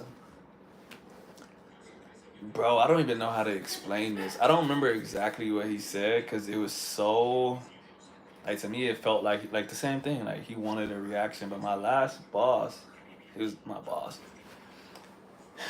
He was like talking to me and saying something. And, like, he was like trying to Joan, I don't know, like trying to like bond or something like that. And he was a white dude, bro. And he was just like, damn, that shit's further back than your hairline, bro. And I just looked at him and I didn't say nothing. He said, I'm just kidding, bro. I'm just kidding. And I was like, oh, no, you good. I don't care. And then, like, literally, he just didn't have nothing to say after that. I was just like, what was the point of that, bro? Like, out of nowhere, bro? I didn't even start joning at first. No cockiness, but she tried to get me to teach her Spanish. And when I recommended Starbucks, she recommends my house, and I always decline. Folks like that dude are childish. Are we in middle school? It's funny, bro, because, like, if I was childish, I could have really cooked his shit after that. Because I could have said some stuff that would have hurt his feelings. But like you said, I didn't actually care. I was really just like, why did you do that? Like, I was really like, did I say something that he thought I was joning or something? Like, it just really kind of caught me off guard. But I was like, okay. Well, I don't really believe in joning if I'm not friends with somebody. I joan on my best friend, not regular people. Because if you say some crazy shit, then we're going to have a problem. You know what I'm saying?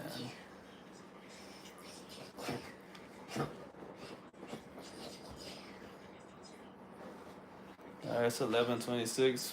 4 more minutes. I'm gonna get off at 11:30. Keeping my word tonight. It says 6 people are in here, but I feel like only Mike and Rolando are actually in here.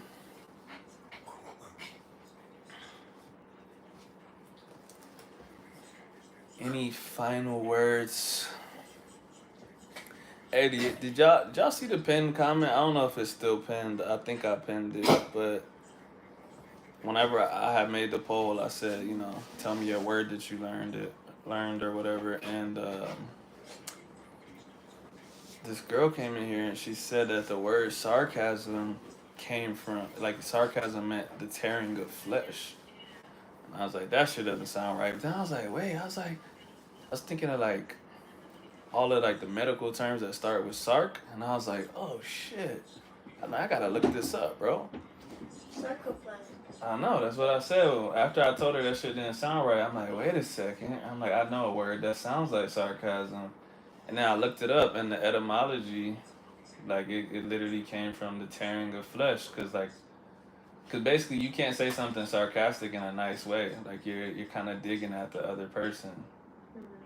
And I was like, oh shit. Bailey Joe Smith, yeah, okay, I can see that. I didn't know if I could. Remember what we were talking about getting paid back like your pops did? Yeah, what about it? You got 2 minutes to get this off, bro. Hey, it was a long time to see you. Hmm. I think you might mean long time no see. What do you think he means by that? It was a long time to see you.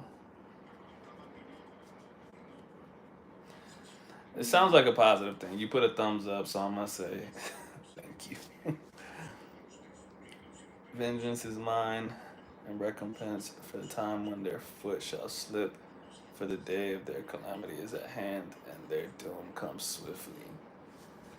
Bro, what am I supposed to do with that religious ass quote, bro?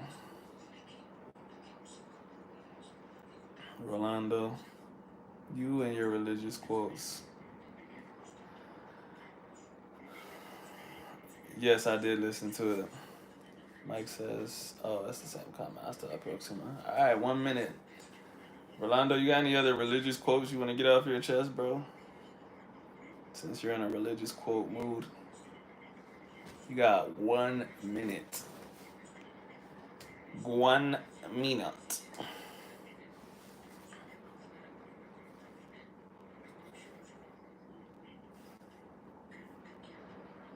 Thoughts? I don't have thoughts about it. It's not really my type of music, bro. I don't have thoughts about it. You could text me and I could try to come up with some thoughts, but like I said, it's just not really my thing. But it is 11:30. Thanks to everybody that was up in here. Mr. Call of Duty. It was a long time to see you too. Mike, Rolando, peace. We'll holla at y'all the next time.